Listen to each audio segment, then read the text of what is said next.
Mô Phật. Hôm nay cũng có duyên lành Phật pháp, mà cũng là ngày 20 tháng 6 chúng ta lại có nhân duyên gặp nhau. Vậy thì hôm nay tôi sẽ tiếp tục giảng về tứ niệm xứ.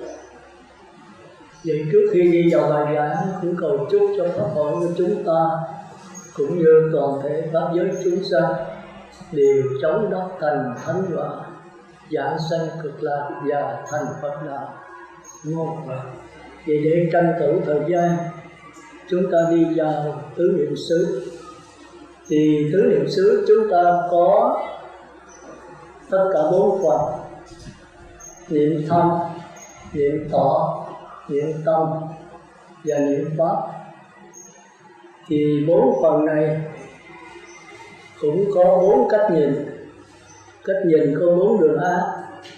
Thì tức là niệm thân là tịnh, thọ là sướng, tâm là thường, các pháp là có ngã. Còn 4 đường thiện thì thân là bất tịnh, thọ là khổ, tâm là vô thường, các pháp là vô ngã.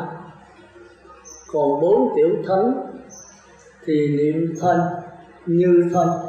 Tôi thích dùng chữ như hơn, có chỗ dùng chữ thân trên thân hay trên nội thân gì đó. Tôi thấy chữ như thì tôi thích hợp hơn. Niệm thân như thân, niệm thọ như các cảm thọ, niệm tâm như tâm, và niệm các pháp như các pháp.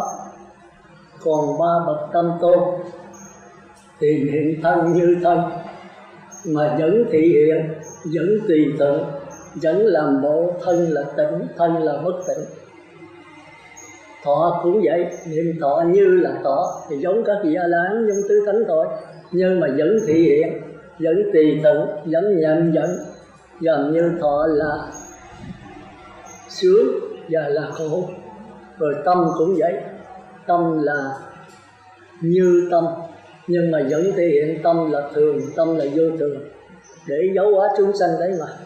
Còn các pháp cũng vậy, các pháp là niệm pháp như pháp, mà vẫn thể hiện, vẫn tùy tự nhận dẫn, tự tại, để thấy các pháp vẫn là có ngã và vẫn là vô ngã.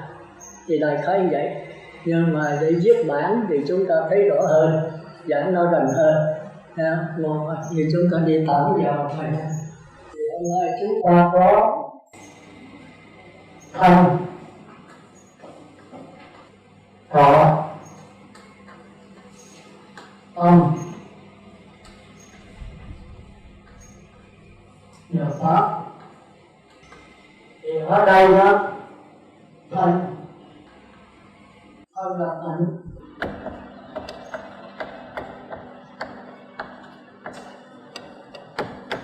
pháp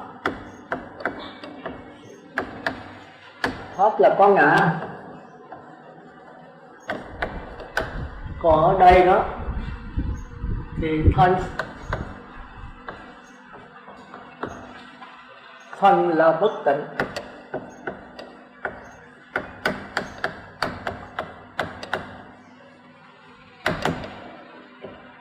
thọ là khổ,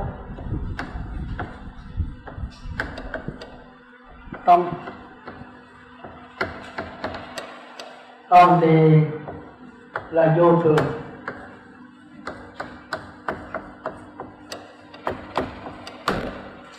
pháp là vô ngã.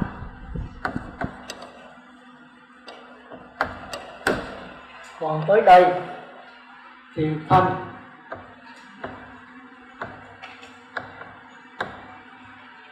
như thân,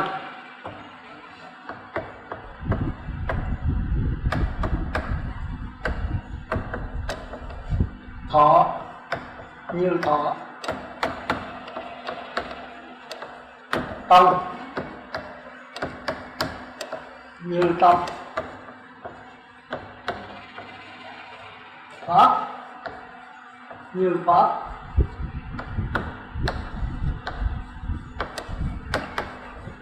Còn ở đây thì thân như thân,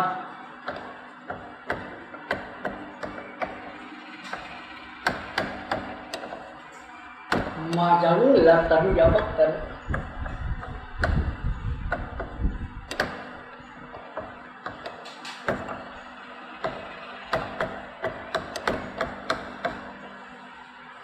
Quý vị lấy ở bên đó thì lần qua nó thân thọ thì cũng vậy thôi. Tâm đó. Tôi thường ví dụ như mà thầy giáo đi vào lớp mẫu giáo này thì cũng phải đánh dần thôi, mà không phải thầy giáo mà đánh dần mới đọc chữ được. Nhưng mà học trò nó đọc chữ, mình cũng phải làm bộ đánh dần thôi. Làm thơ cũng vậy, thì mấy người mới tập làm thơ thì cũng bằng cắt, thì người thi sĩ giỏi ta vô giảng cái lớp đó thì cũng phải lựa dần bằng cắt, cũng phải đẽo gọt thôi. Nhưng mà thi sĩ thì một cái 5 phút là cả trăm bài, còn đẽo gọt nhiều khi có từng lễ mà chưa ra một bài. Thì các vị Bồ Tát là như vậy đấy. Còn A La Hán là không có, Tứ Thánh là không có, trực nhận trở về chân không thôi. Một cái này chân không mà vẫn diệu hữu đó, thì cái này là chân, cái này là chân không này. Chỉ có cái không thôi, cái này chân không mà diệu hữu. Diệu đó là màu nhiệm, có một cách màu nhiệm, chứ không phải là có mà có thật, có mà có tỉ hiện đó. Thì chúng ta phải hiểu. Thì ở đây chúng ta nên nhớ, giờ chúng ta tìm hiểu cái thân, tìm hiểu trong con người chúng ta nhé. Thì chúng ta hiểu chữ thân thọ tâm pháp làm sao. Cái khó nhất của cái thứ niệm xứ này đó, nó là cỏ nhân sinh quan con người chúng ta, mà cả vũ trụ quan luôn, tất cả vạn vật chúng sanh và các pháp đều nằm ở trong này hết.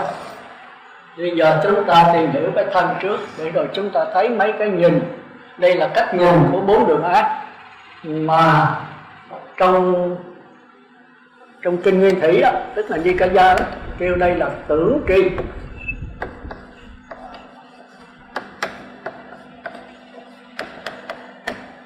Còn 4 đường thiện đây đó kêu là thức tri, đúng rồi đó. Còn 4 tiểu thánh để kêu là gì? 4 tiểu thánh đó thì ba bậc nhập lưu, nhất giảng lai, bất lai.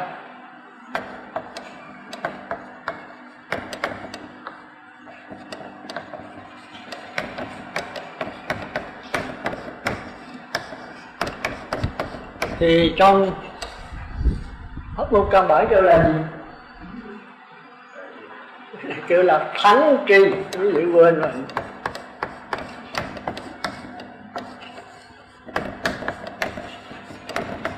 Còn A La Hán đó thì kêu là cái gì?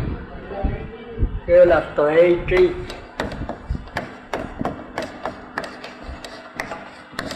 Còn ba bậc tam tu thì kêu là cái gì? Liễu tri. Nhớ không? Trong kinh đó, ai mà đọc kinh Pháp Môn Căn Bản bài đầu tiên của Trung Bộ Kinh, bài số 1 Pháp Môn Căn Bản, và bài số 152 là bài cuối cùng là căn tu tập. Nên nhớ thì có phù trần căn, tịnh sắc căn, thắng nghĩa căn, đệ nhất thắng nghĩa căn. Thì phù trần căn là tương đương với cái tưởng tri, và tịnh sắc căn là tương đương với cái thức tri, mà thắng nghĩa căn là tương đương với 4 bậc này, thắng tri và tệ tri. Thì chỉ có bắt đầu với thắng tri mới có thể đi tới liễu tri được. Đây là căn bản pháp môn. Còn tưởng tri và thức tri là không bao giờ đi đến liễu tri được. Tu 1000 kiếp cũng không đến được. Thì phải qua cái thắng tri. Nhập lưu là cái thắng tri đầu tiên, giải thoát đầu tiên và giải thoát cuối cùng. Tất quả nhập lưu là theo đó tôi qua đến tận như đây thôi. Thành đã có cái một đó tôi có cái thắng tri này thôi. Thấy không? Thì thắng tri của nhập lưu đã kêu là mặt trăng thứ 3. Thắng tri của nhất giảng lai là mặt trăng thứ 2. Thắng tri của bất lai là mặt trăng thứ nhất. Còn qua rốt ráo tệ tri là mặt trăng thiệt. Nữa là sao? Hôm trước tôi có giảng rồi, năm ngoái, nó 10 mấy lần.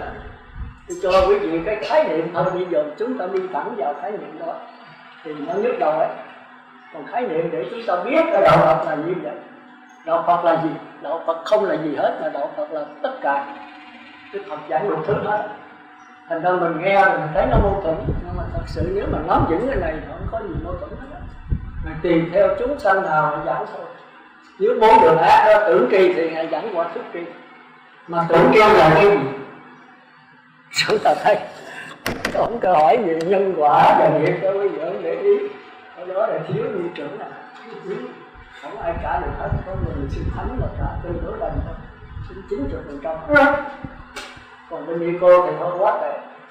Mà nếu tệ nhất là phải nói là tôi dẫn họ không đủ cái khả năng, không đủ cái tài năng, cái mức độ để mà làm quý vị hiểu. Quý vị gì kém mà một người học còn ngu thì nó mới đi học. Nhưng mà học nó không hiểu bài đó là do ông thầy giáo ngu hơn nữa. Thầy giáo phải biết khế cơ, khế lý và linh động, sinh động và biến triển trong vấn đề làm pháp thì học sinh nó mới hiểu được.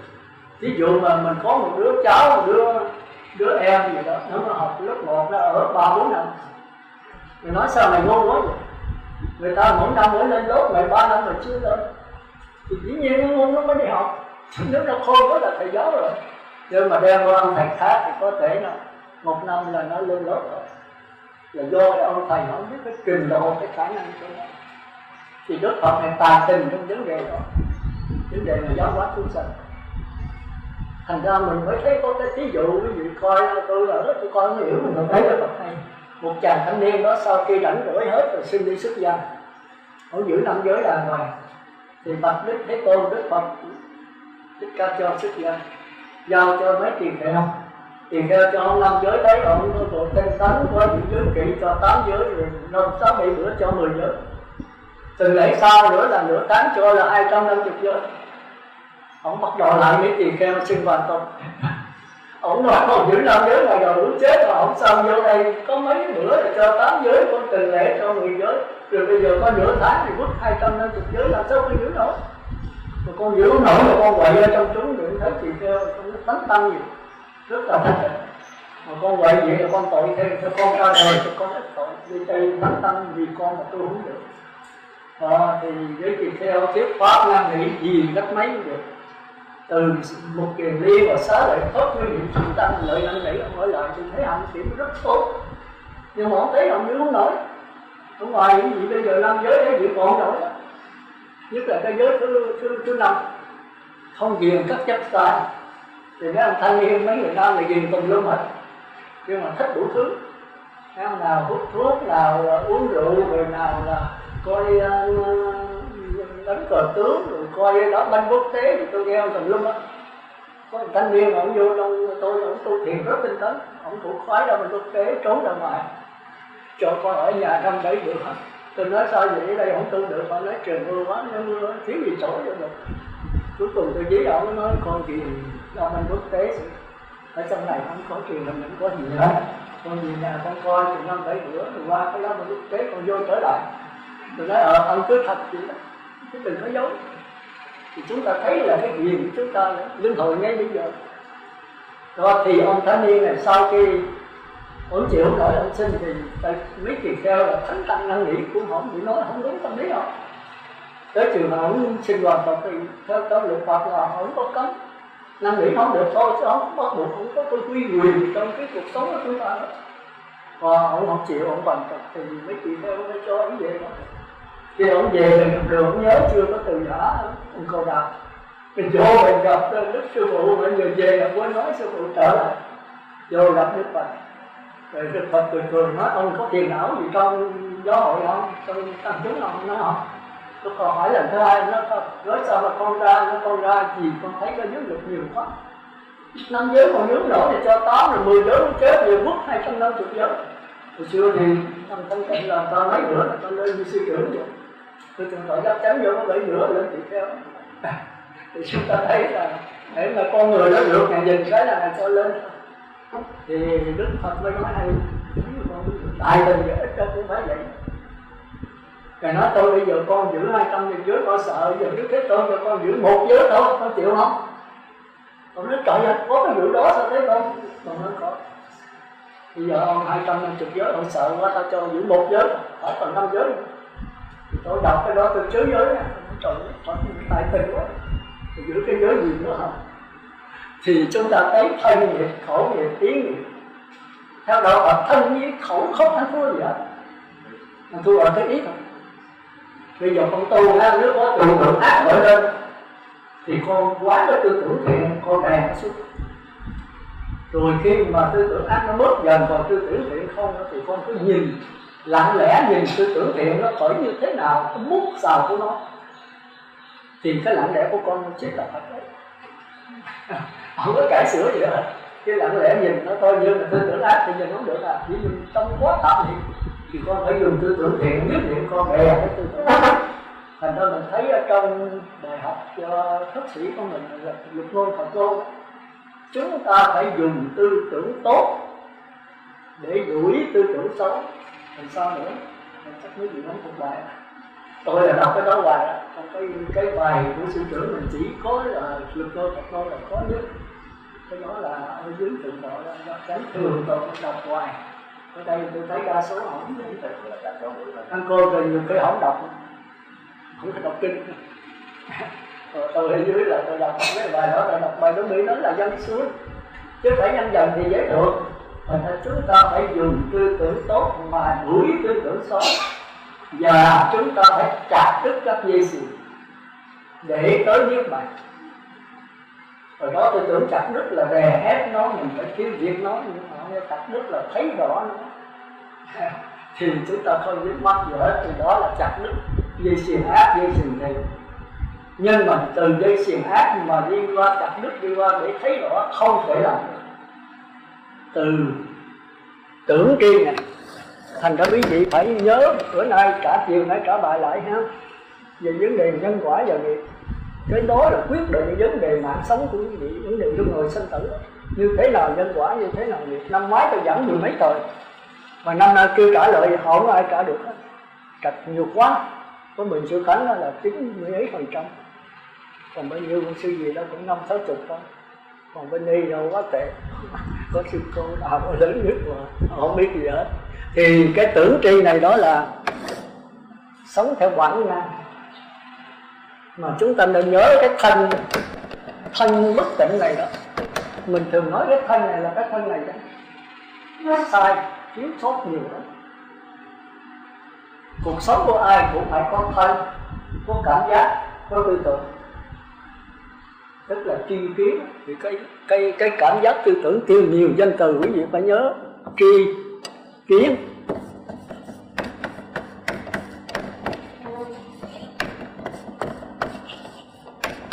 Thì cái kiến này tức là 5 thức đầu, cái tri là thức thứ 6. Thì chúng ta thấy là cái kiến là cái thọ này, còn cái tri là cái tâm, thọ tâm.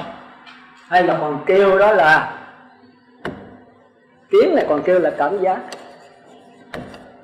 tri này nó là tư tưởng.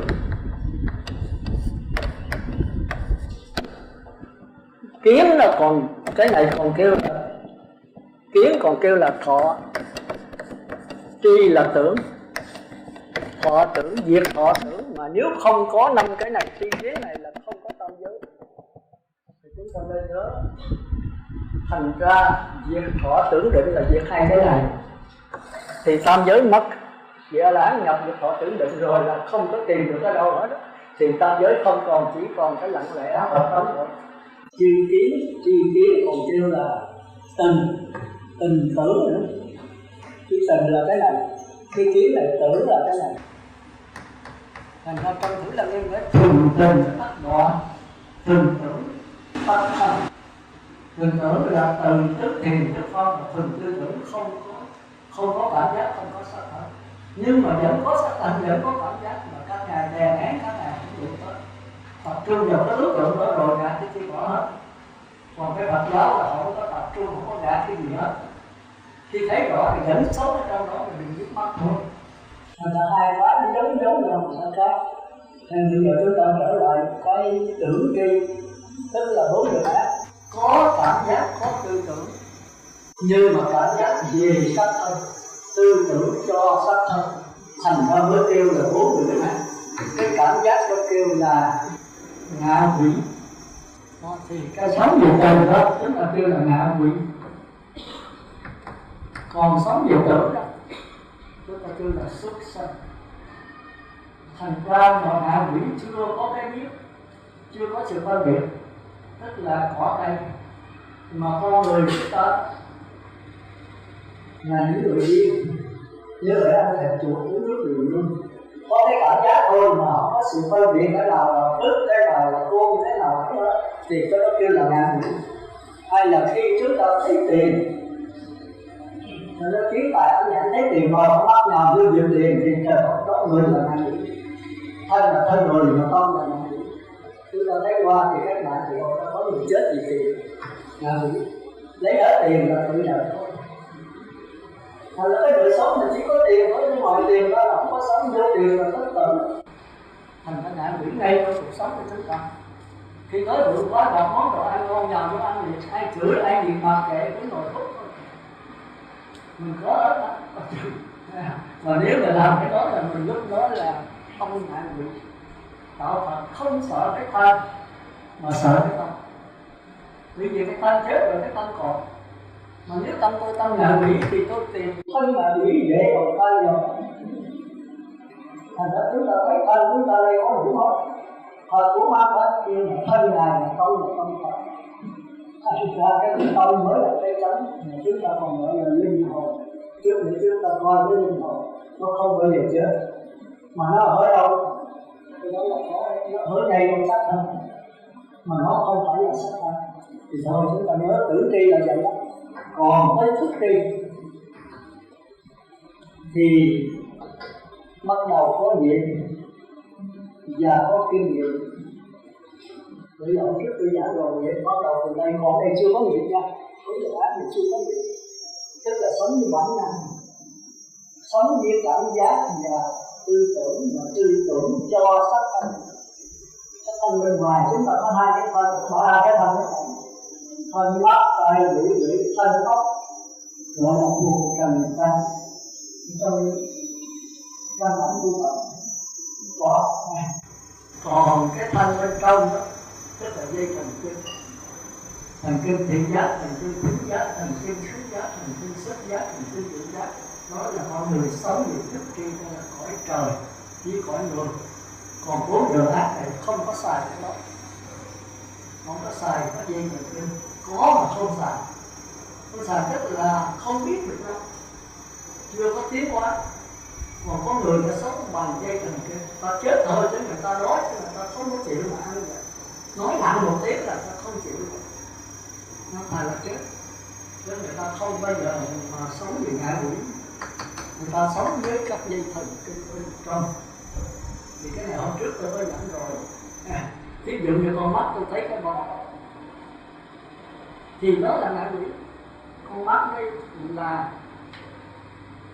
ở ngoài kêu là sinh lý, khoa học thì sinh lý, mình kêu là Phật giáo kêu là căn. Còn cái bông đó thì khoa học kêu là vật lý, còn Phật giáo kêu là gì? Kêu là trần. Căn tiếp xúc với trần. Thì trần đây đó là địa ngục vô chán, tức là không có cái biết mà không có sự sống, nó không có sự sống. Để rồi tới chiều nó tàn nó chết thôi. Còn nếu mà tận ở dưới bao một ngoài có sự sống thì nó không còn là vật lý, ở đâu này là vật lý, nhưng mà khi nó mọc ở ngoài thì nó là sinh lý. Con mắt của tôi thì là sinh lý, nó có sự sống. Nhưng mà khi tôi bệnh mốt con mắt ra rồi, con mắt này biến thành vật lý. Tôi có giảng chưa? Gì không chịu chú ý gì cả. Ngay trong con người cái gì? Cái răng tôi đã nói rồi, cái răng đó thì nguyên liệu một cái răng thì cái đó là gì? Là sinh lý. Nhưng mà nhổ cái răng ra ngoài thì cái răng thành ra nó biết thành trần. Nếu nó còn trong này nó có cảm giác, nó có sự sống thì đây là căn chứ không phải là trần. Thành ra giờ ý sinh lý chỉ có khác nhau cả một cái là chưa có cái biết, chưa có sự sống, một cái chưa có biết mà có sự sống, nhưng mà đây chưa có cảm giác. Thành ra nếu sống bằng mắt tai mũi lưỡi thân đó là sống bằng ngạ quỷ, thì cái cảm giác của ngạ quỷ mới mượn cái vùng trần căn này để phát hiện ra cái dễ chịu, cái khó chịu một cách lờ mờ, nghĩa là không có sự phân biệt, chưa có ý chí trong đó. Rồi tới sắc sanh nó bắt đầu nó phát. Thành ra chúng ta thấy sự chuẩn giản loài ngạ quỷ, loài xuất sanh, loài ngạ quỷ đó thì thường là cái đầu dưới đất, cái chân lên trời. Chúng ta tìm cây cối, cái gốc cây ở đâu? Cái gốc cây đó, cái ngọn cây ở đâu? Sẵn cái đất trên trời, thì cái đầu nó dưới đất, chân nó trên trời. Chúng ta thấy là có bài lục căn có sư trưởng, quý vị đọc cái học phương gì mới thấy này không? Sư trưởng nghiền lắm, dữ lắm á. Tôi nghe những tổ chắc chắn là ông ngài viết 69 quyển, nó chỉ có quyển lục căn là mắc nhất, không thì mấy năm trời. Còn mấy quyển kia là đặt bút xuống là viết, chỉ có 10 quyển đầu. Chân lý sư trưởng quý vị coi 10 quyển đầu, quý vị coi tới coi lui để cho hiểu mà mấy quyển sau với ông. Chân lý sư trưởng nói nữa là vũ trụ quan, lục căn, hữu dụng, là chỉ đơn giản hay là tới sao giờ tử, 5 giờ tử, với cái bài đó coi hết, coi tới coi lui chừng 3-4 lần. Một hai lần cái gì không hiểu, 10 lần cũng chưa hiểu. Cái gì phải mệt, coi là cái gì phải học 10 lần đó. Rồi ra ngồi thiền cái gì mới thả đi vô ôn lại đó, thì sẽ thấy trong con người mình ở ngoài vũ trụ. Vì là biến hóa, tôi thấy là tôi hỏi được cái gì chưa tôi ghét tôi mà là quý vị coi cái xưa bây giờ biết anh đẹp nét là nhiều quá đi. Quý vị không trở gì mà cái anh đẹp nét bự nhất là không cần bán, không cần gì hết. Cái học thuộc bài đó bây giờ trở gì luôn trong mình. Mình nghiền ngẫm mình mới thành xương thịt máu, chỉ cái gì thấy là tôi nói được rồi, không phải là tôi giỏi. Tôi cũng muốn những vị đồ xưa tôi thấy. Nhưng mà tôi bền, tôi có nghiền ngẫm, tôi nhanh tới nhanh luôn mà. Tôi chưa lý sư trưởng, tôi coi 5 năm liên tiếp, thì bộ ông tôi coi kinh pháp, thấy là ngày này. Thì về thượng xá mới lén coi trên kinh nguyên thủy, nó cũng chưa ai gì. Thì bên châu có mình là gì coi. Ở lúc đó là nó học hết rồi, chưa có gì. Mình nói là tiếng Pali không. Còn cái tiếng á, Hán là thì có thân từ cái này kia gì, mà còn tối thượng người nếu là trí tuệ. Coi như không hiểu cái gì hết. Nó thuộc tại trường là thành có vị nào hối sức cho đừng có tiếng gọi được. Coi kinh như thủy với coi kinh thủy sư làm nhất là coi thủy sư thủy với sư trưởng. Trong đó có thiệu thừa, có nguyên thủy, có bạn thừa, đủ hết. Ngày nắm cái gốc 10 quyển đầu rồi muốn giảm cái gì cũng được hết. Thành ra quý vị nắm 15 chúng sanh, quý vị cũng coi cái gì cũng đủ hết. Giờ tất cả câu hỏi gì trả lời đúng luôn hết. Nhưng mà chúng ta cũng còn lâu lắm, tôi xin thưa trước đó. Chúng ta là đem cái đó vào cuộc sống của mình thì thảo một vấn đề. Tại sao vậy? Tại vì tập là cái thói quen, là cái nghiện ngập, là cái ghiền, là cái tư tưởng, là thức thứ 6. Nó nhớ lại hoài, chút nữa là chúng ta mới thấy. Nói là phiền não trước, mà phiền não trước nó bắt cái gốc từ sở chi trước. Phiền não là do sự phân biệt, mà muốn phân biệt thì phải có cái niệm kiến thức kia. Mà cái niệm kiến thức kia đang nằm trong linh hồn chúng ta vô lượng kiếp. Nó luôn luôn vô cái mặt na là cái niệm. Ngoài trong đó mới đưa tư tưởng hoài, tư tưởng nó có chất liệu, nó cứ làm ác rồi tới thiện, thiện tới ác, nó cứ đi cái đồng lẫn vẫn là hoài. Thì sau này chúng ta sẽ đi sao? Cái gì gặp tôi thì cái người đó mà chúng ta tôi làm ra 7-80 lần cái gì cô tiên chưa đi vào sau như vậy. Càng ngày nó càng phức tạp. Mở trong mình không. Mà con lợi có 15, mà con lợi theo đại thừa, sư trưởng có 13, con lợi có 10. Mà con lợi nữa có một chữ tâm, có một. Thì chữ tâm đó là bắt đầu đặt lương là nhận được đó. Thành nó qua nhập lưu khó vô cùng. Hơn được sanh khỏi trời, hơn chủ trì nói trụ, hơn là quả nhập lưu tối thắng, hơn thấu đẳng phải đó, cũng là cái rất là nằm vua phải đó. Tối nhập lưu không bằng cái tay, hơn được sanh khỏi trời là bốn đường thiện, bốn đường ác, đi tới cõi trời thì biết chỗ là cao nhất, tương tự như Lai. Rồi cõi trời mà vô sự xứ tương tự Như Lai, nhưng mà so với quả Lập Lưu không bằng cái Lai như Lập Lưu. Hơn chủ trì nó trụ là cõi trời đi tử là làm vua hết qua quả Địa Lưu là tối thắng. Cái gì đi vô cái quả Lập Lưu rồi thì quý vị sẽ đi tới Như Lai, có cái đó. Nhưng mà nhập lưu đó thì chỉ chiếu coi được có bốn đường ác thôi, thấy rõ bốn đường ác, thành ra ở trong bốn đường ác mà không dính mắc. Còn cõi trời này đó, người và người giới này thấy không rõ, cho nên dùng có con đèn nó xuống. Niệm Phật đếm từ 1 tới 10, niệm Phật khỏi đếm khỏi, niệm Phật chìm đắm trạng thái ra khỏi trạng thái, đèn xuống chạy trốn nhảy dội, quán vô thường vô ngã khổ đau, đó là pháp quán. Đây là pháp đèn, tức là tứ thiền tứ phong là quán. Người mình chữ thừa mình làm tông đó, kêu đó là tam pháp ấn của chư Phật. Tôi nói không phải của Phật đâu, tam pháp ấn của người trời. Còn cái sai lầm của nó tứ niệm xứ để tôi đang lý mà tôi chú trọng. Khi nào có đảnh tôi đọc cho quý vị lên bán cùng chung lên bán, làm sáng tỏ thôi, chứ tôi không có cái việc ai hết. Nhưng mà quý vị nắm được cái này, quý vị coi bên nào ai giảng đúng, mình biết đúng là sai, quý vị biết sai. Đem cái kinh ra thì đúng. Nhưng khi mình giảng là cho thí dụ thì là của mình, chứ phải còn không tin nữa. Chứ đừng nói đây là của Phật, tôi không nên cãi. Thật nhưng mà tôi giảng thành của tôi. Người khác cũng đem cái kinh Phật giống một mà giảng cách khác thì không có người đó. Còn đối gì đừng tin tôi là nói đúng. Tôi cũng nói trong kinh đấy. Nhưng mà là của tôi phải chịu trách nhiệm. Thầy nói tôi giảng cái này quý vị đem vô để mình nhìn, đừng có lọt lối mắt. Bây giờ mỗi người mỗi dạng khác nhau, cùng tôi nói cùng mình tốt sao bây giờ. Nếu mà không có con mắt cạch pháp, mắt cạch pháp tức là bây giờ phải lập luôn. Mà cái quý vị đang rất là khổ rồi. Theo ý theo Phật pháp biểu của sư trưởng đó là siêng đó, không bao giờ là sáng quý vị đi bán có vận động, có giới, có định, có tuệ.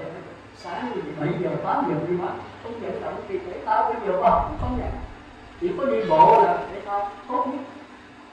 Con không đi bán 2 bữa là tôi vẫn ở dưới, ai xuống dưới không đi bán là không có ở được.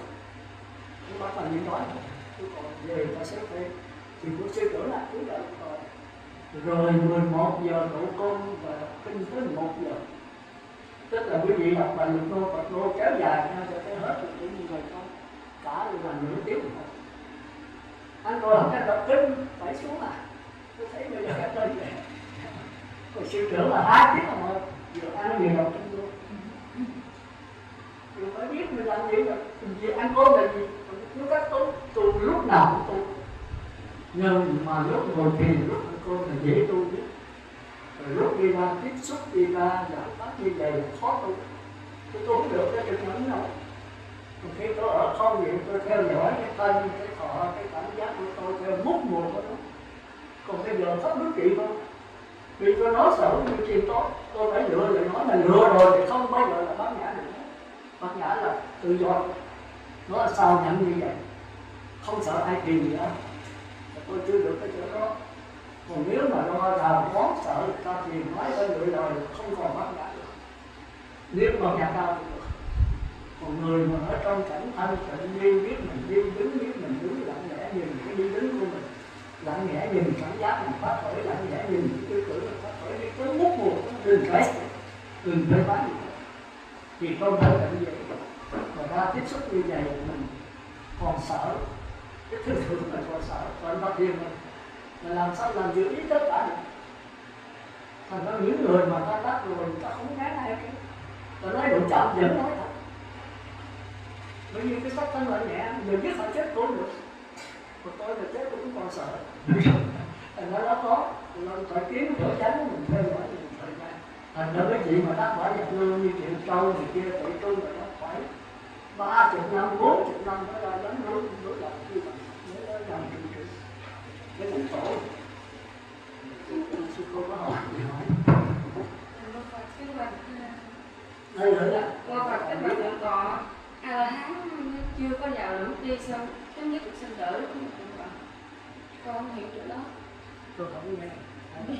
bạch kính là tường tọa A La Hán quả đó đã chấm dứt sinh tử mà chưa có liễu tri, con không hiểu chỗ đó. Con nghĩ là A La Hán quả phải có liễu tri. Liễu tri đó chứ không chỉ A La Hán là phải có liễu tri, chứ còn vậy là có liễu tri. Vậy đây thì con không hiểu. Con hiểu.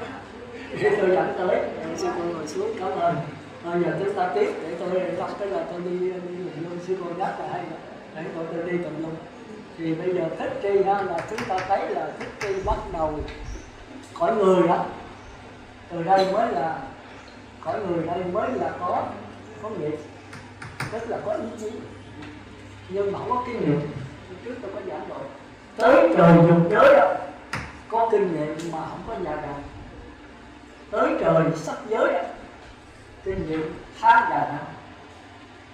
Thành ra trời sắc giới chúng ta thấy là không có nam nữ, còn là trường phu cõi trời dục giới này còn có thân nam thân nữ. Cõi này đẹp lắm nha, trời dục giới này mê ly. Ông Nga Đà lên không chịu về, nhất là cõi tha hóa là quá là ma ba tuần năm, cõi nhà vua ma ba tuần năm. Người tu mà gần qua nhập lưu nhất nhãn lai rồi phải làm rất liệu. Thì nhập lưu chưa giữ gì sắc đẹp, mà nếu mà đăng nhập lưu rồi thì rớt cũng trở về người trời thôi, người trời dục giới. Cho thành ra cõi dục giới này chư thiên nam nữ nó rất là tuyệt trần. Thì chúng ta nghe trong kinh kể rất là coi thử ta nghe. Rồi tới cõi trời sắc giới là kinh nghiệm kiến thức tương đối dài. Cho nên các ngài không có nam nữ, ở đây toàn là trường phu không, thì dễ tu. Rồi tới cõi trời vô sắc giới là không có thân, không có cảm giác. Thì chúng ta thấy là cái tưởng này, cái tưởng tượng dữ lắm, phải tụi mình tưởng tượng mới thấy. Cõi nhất là cõi trước thì có sắc thân, có cảm giác. Nhưng các ngài tập trung mạnh vào tư tưởng, thuần tư tưởng đấy. Thì các ngài thấy thân cảm giác, các ngài không tưởng tới nó có, mà các ngài không chú trọng nó, tập trung hết cái này ra bỏ. Thành ra Đức Phật chấp nhận cõi này. Ngài kêu là hiện tại lạc trú. Chút nữa chúng ta sẽ giảng vào cái đó. Hiện tại lạc trú là có quá khứ, có hiện tại, có vị lai. Nhưng mà đây không phải là bỏ. Trước tôi có giảng quý vị rồi. Tất cả những cái gì quý vị làm trong quá khứ sẽ trổ trong hiện tại. Thì quý vị phải lãnh hết. Nhưng mà theo ngoại đạo không lãnh mà phải chịu nghiệm, cải sửa. Rồi tất cả những cái gì tương lai là nằm ở trong tốt. Hiện tại là quan trọng hơn. Hiện tại sẽ hưởng cái quả quá khứ và tạo cái nhân trong tương lai. Thì người ta thấy vị ngon quá rồi. Thở vào tâm tĩnh là thở ra những cười an trú trong hiện tại giờ phút đẹp tuyệt vời. Đúng, nhưng mà đối đạo Phật sai.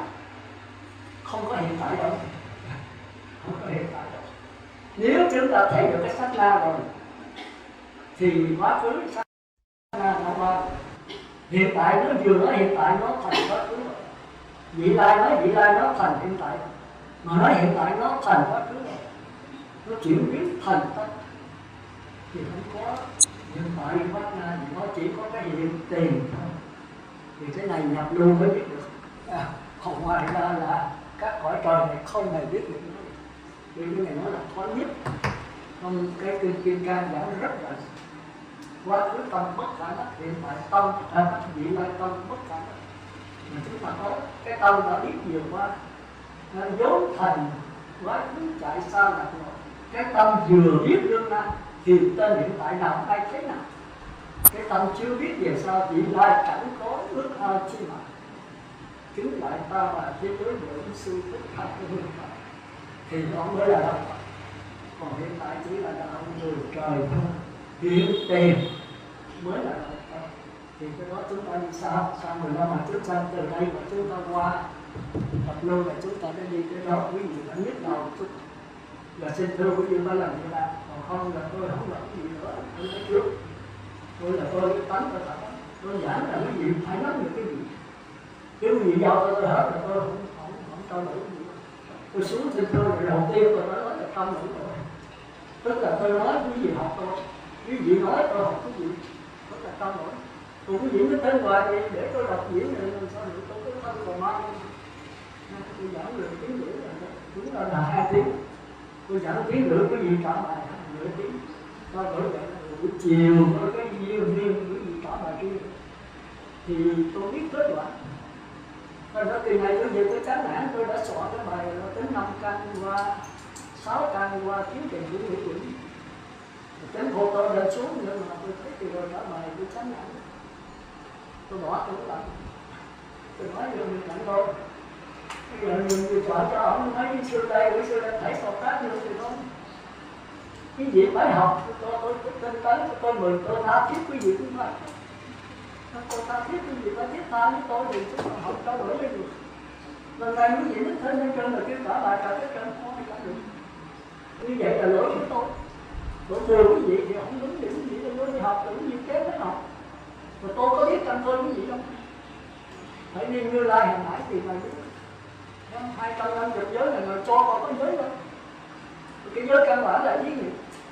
Mình gì đó sao là mấy tuần lễ 1 tháng bắt qua ra. Còn lý do tôi là gì người xuống địa ngục. Gì đó đôi rồi. Thì chúng ta phải hiểu.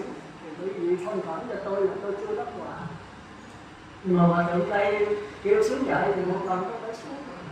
Rồi dẫn cho tăng đi tôi mừng chút rồi. Cái người gì đổ đánh nhất. Giờ không tiền, không bạc, không nhà, không cửa, không vợ, không con, không ngủ bận gì hết. Không có phải đối với cha mẹ mà có vô lượng cha mẹ thì không có một cha mẹ. Cái gì không có một phận, không có trách nhiệm, không có. Còn người tôi là có vô lượng trách nhiệm, vô lượng một phận thành ra nó rất là không phải. Cái gì không còn cha mẹ biết. Mà tất cả những người lớn tuổi bằng cha mẹ chỉ là cha mẹ, cái trâu bò hay chó đều là cha mẹ cái gì. Tất cả chúng sanh trong 6 đường đều là cha mẹ của chúng ta.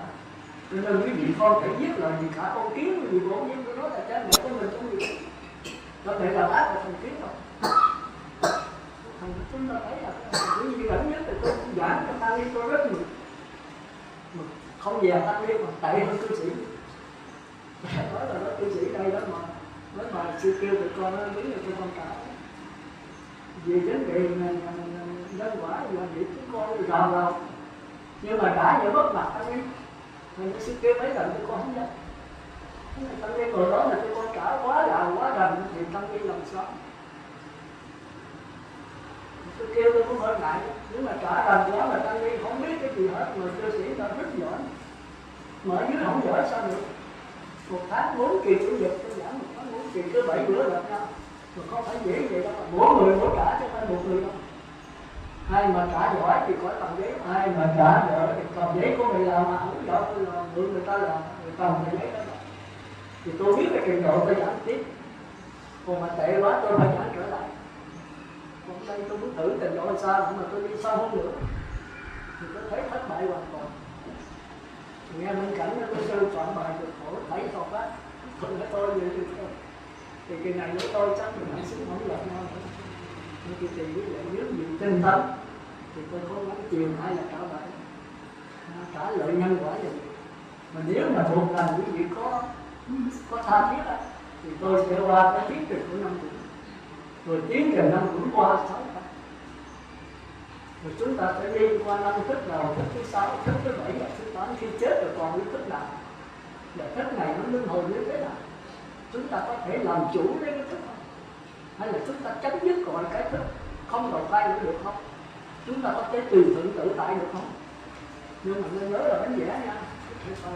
Bánh vẽ thôi. Quý vị nắm được rồi quý vị biết mình ở trong trạng thái nào, trong 15 hạnh xuất sanh mình không nói đó. Nếu mà là ngạ quỷ xuất sanh thì mình phải cả sửa qua người trời. Còn khi qua người trời thì cái lặng lẽ nhìn mút mùa, những cái cảm giác tư tưởng đừng xe phá, đừng xe vô đó, đừng phê bình. Từ nó diễn biến thì sao, từ đầu cho tới nó chấm dứt nó qua cái cảm giác sáng qua tư tưởng hết. Quý vị phải nhận diện nó, mà không được xen vô nó. Thì cái nhận diện là chính là Phật còn gì đâu nữa. Nó biết giọng, không theo thì giọng nữa. Tôi đã không theo, tức là tôi có theo rồi, giờ tôi mới không theo. Thì đây cũng là cái động. Biết giọng giữ lấy cái biết. Thì cái biết này là Phật.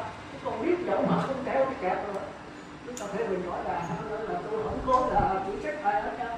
Thì biết giọng thì cái biết này chính là thì không kêu như giá biết tri kiết tri giọng tri nguyễn thức ly. Thì chữ ly này dịch là không theo thôi.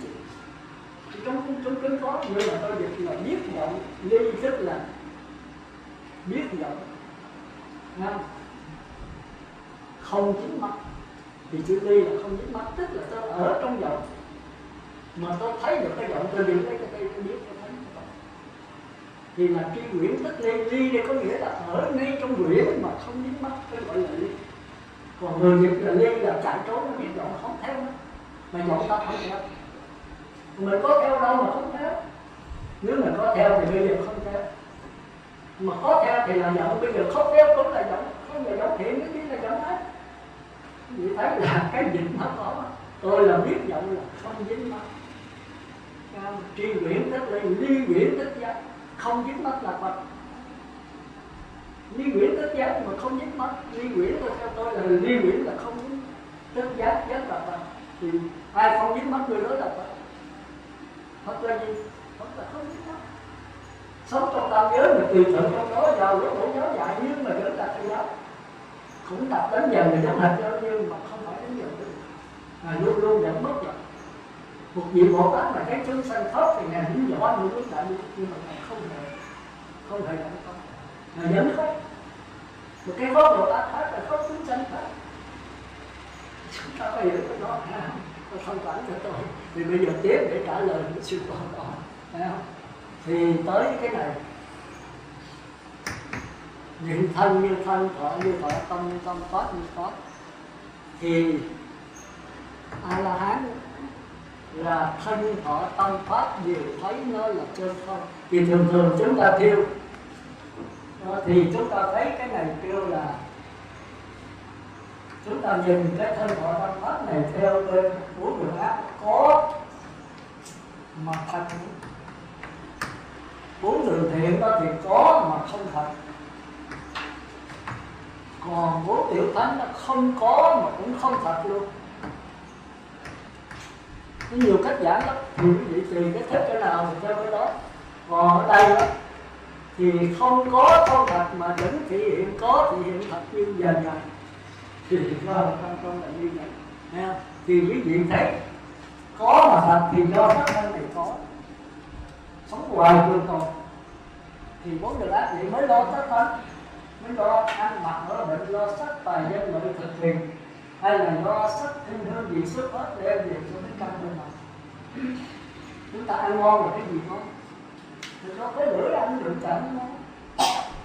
Mà chúng ta không hay cái dây thần kinh xúc giác câu đấu mới là quan trọng, người sinh chỉ giác không quan trọng đâu. Mà nếu mình chạy theo bên ngoài thì là ăn gì? Còn mình trở về mình lắng nghe những cái thần kinh gì đó khởi lên thì chúng ta ăn bằng cái xúc. Thành có mấy vị tiên người ta đâu có ăn. Ta ngồi thì nước miếng người ta càng ra khi ta luyện đó thì ta nước cái miếng mà ngọt, ta thích cái đó là ngon. Hỏi thằng mấy vị tiên mà tôi cao thì tôi có tôi tiên. Tiếng trình của đó, tôi thích những cái đó. Mà không làm nó lọt vào cái sức rồi. Có vị tiên tôi cao rồi ta ngồi 9 năm ta không ăn. Nhưng mà khi mà luyện ra ấy thì nước miếng người ta kêu là, bên đó kêu là nước cam lộ. Cam là ngọt, lộ là xương. Khi mà luyện cái khí thành nó đi trồng thì là cái nhiều xương nó nhỏ xuống từng ngọt thì đó có luyện này, cái này lúc cái đó cái này nó bổ còn hơn là thuốc bổ này. Vitamin bây giờ không có bàn, có đủ chất trong đó. Thành ra tiên nó rất quý cái nước miếng, không bao giờ ta bỏ. Ăn cái đó luôn, nước miếng nó biến thành cái cam lộ, mà cam lộ biến thành sắc lộ. Ta hiểu cái chỗ đó là tiên họ hay học đó. Thì sư chủ nó tiên lớp gì dữ là họ là lớp nó thấp hơn một lớp. Tiên mà qua thật rất mau, rất là láng vậy. Thì sao để thoát một tiền liên là mấy năm tiên. Tôi thấy bằng năm đó. Còn qua họ cũng được cái trình độ nhất thật là qua, cái là 7 bữa đó là chúng ta phải gì. Thành ra có mà thật. Thật tức là sắc thân này nó trường tồn. Nhưng mà khi đủ chuyện rồi thì mới biết là nó không có tồn, nó không có. Thì đã trễ rồi, rất chết rồi. Còn cõi trời thì ta sao hơn? Có mà không thật. Sắc thân đây là có. Nhưng mà không thật mới thấy đủ rồi. Thành ra bây giờ tánh nhận những gì thấy nước là có được không? Mà nó không có là không được. Nhưng mà nước là có mà nếu là thật thì làm sao mà các nhà học thấy đâu? Như vậy nước là phải có, nhưng mà tùy theo cái gì. Nếu người thì thấy nước là nước, mà nếu không uống thì uống mà chết queo. Còn không thật là nó thay đổi rồi. Người đã quỷ thì thấy nước là nó. Như vậy là cái nước nó thay đổi hoài theo cái cách nhìn của mỗi người. Nhưng mà nước vẫn là có mà tùy cách nhìn của mỗi người nó thành ra khác nhau. Còn với 4 chữ tánh, đúng là tôi ví dụ thì chút ra, nhưng mà cái đó những cái khác. Cái này mình nói đại khái thôi. Thì không có mà không phải. Không có không phải là không có nước. Không có như quý vị thấy.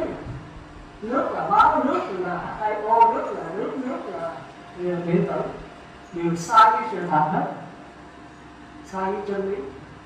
Vậy thì nước là cái thực tướng của nước là hào quang. Thực tướng của cái nước là vô tướng. Vô tướng mới là thực tướng của tất cả các pháp. Do vô tướng chúng sanh biến là vô lượng hình tướng. Mà cuối cùng của nước là một cái vùng hào quang. Nữa là chúng ta mới đi đây. Thì cái vùng hào quang này chỉ có A-la-hán. A-la-hán mới thấy. Còn nhập lô này thấy nó là những cái điện tử đang chuyển biến thành cái dòng sông mà khoa học kêu là năng lượng. Còn mình kêu là thức biến năng lượng đồng với Phật giáo kêu là thức biến. Thì nó là những cái hộp điện tử đây là khoa duy thức kêu là chỉnh tử.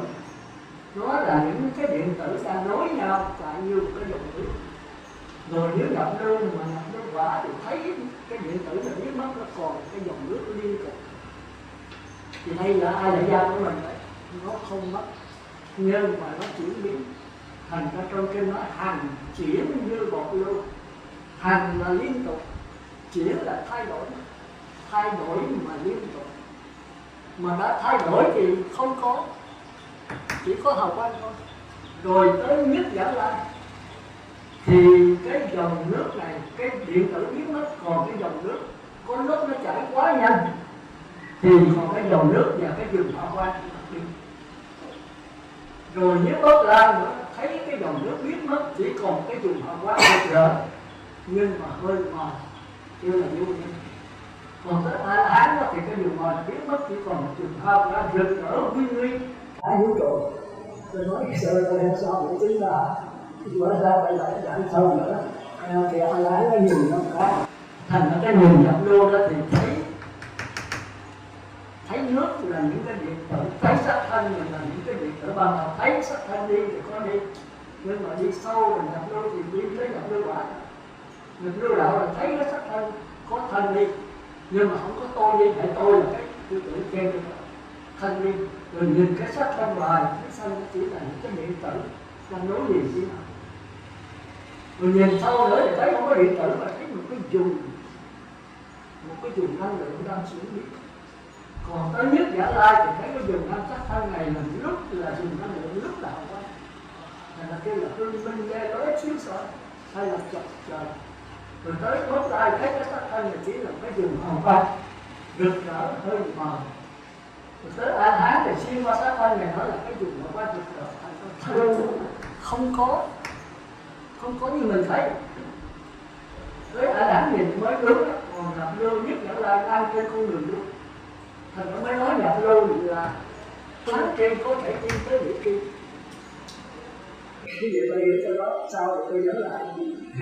Tôi nhớ lại đây là đại khái là cái gì bây giờ tôi giờ sự làm mới được. Tôi giờ tới là vui rồi bây giờ mới là Mô Phật kính bạch thượng tọa, con qua cái sự trình bày của thượng tọa thì bữa nay thượng tọa qua một cái sơ đồ này thì tụi con có thể là nắm bắt được cái sơ đồ.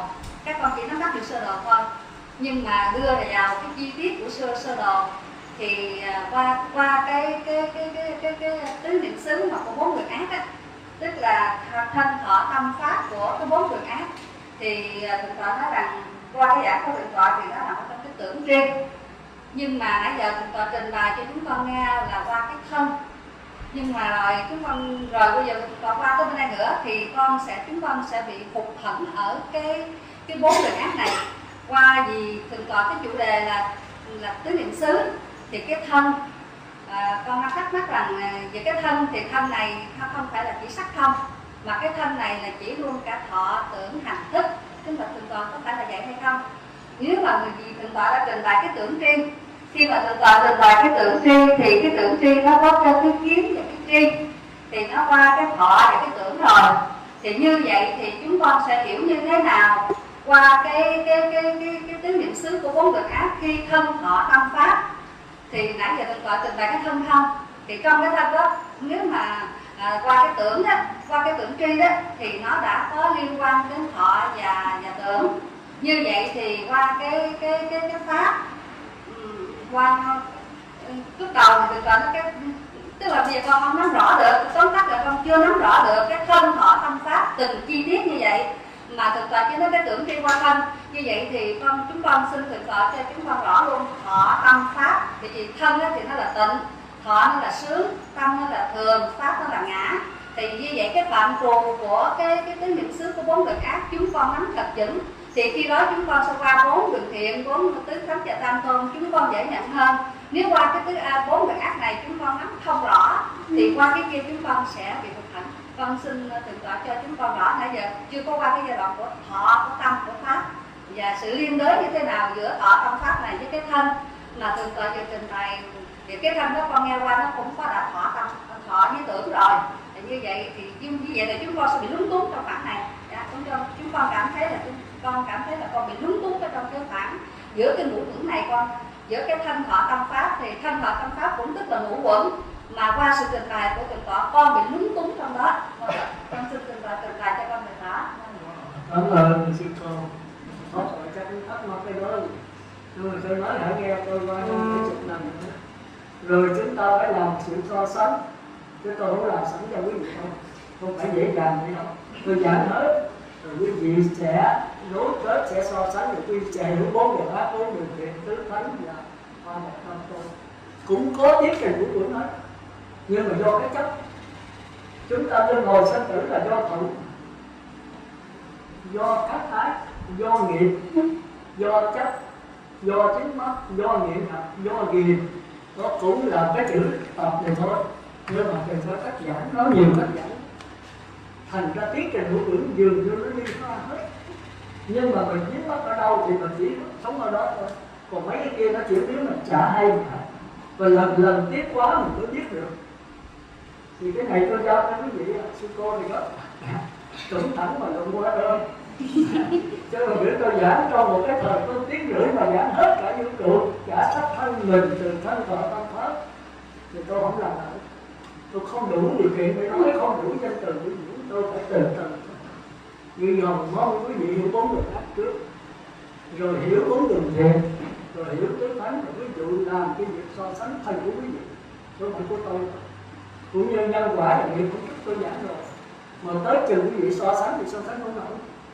Bốn đường ác có nhân quả có nghiệp không, bốn đường thiện có hay không, bốn đường thánh có, ba bậc căn cơ có hay không, thì tôi thấy giảng rồi. Nhưng mà so sánh là phần của quý vị chứ, quý vị phải nắm được, quý vị chia sẻ phân tích tổng hợp. Thế còn nếu tôi làm hết thì thôi quý vị còn cái gì trao đổi. Thì quý vị thấy là tôi có giảng hết, cái chừng mà tôi giảng quý vị thấy là sư có giảng hết. Nhưng mà tụi con lười biếng quá, về không kỳ ngẫm, không so sánh gì hết. Mà khi mà tôi so sánh rồi đúng là quý vị phải gì nữa mà cho nó có hết rồi, nhưng mà tôi không có sót thứ đó.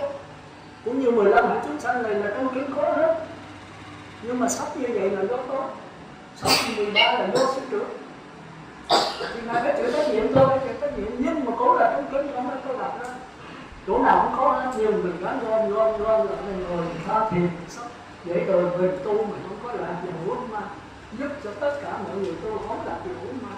Và phải có cái đọc pháp, đọc kinh nào đừng có tên ai hết, dù là của Như Lai.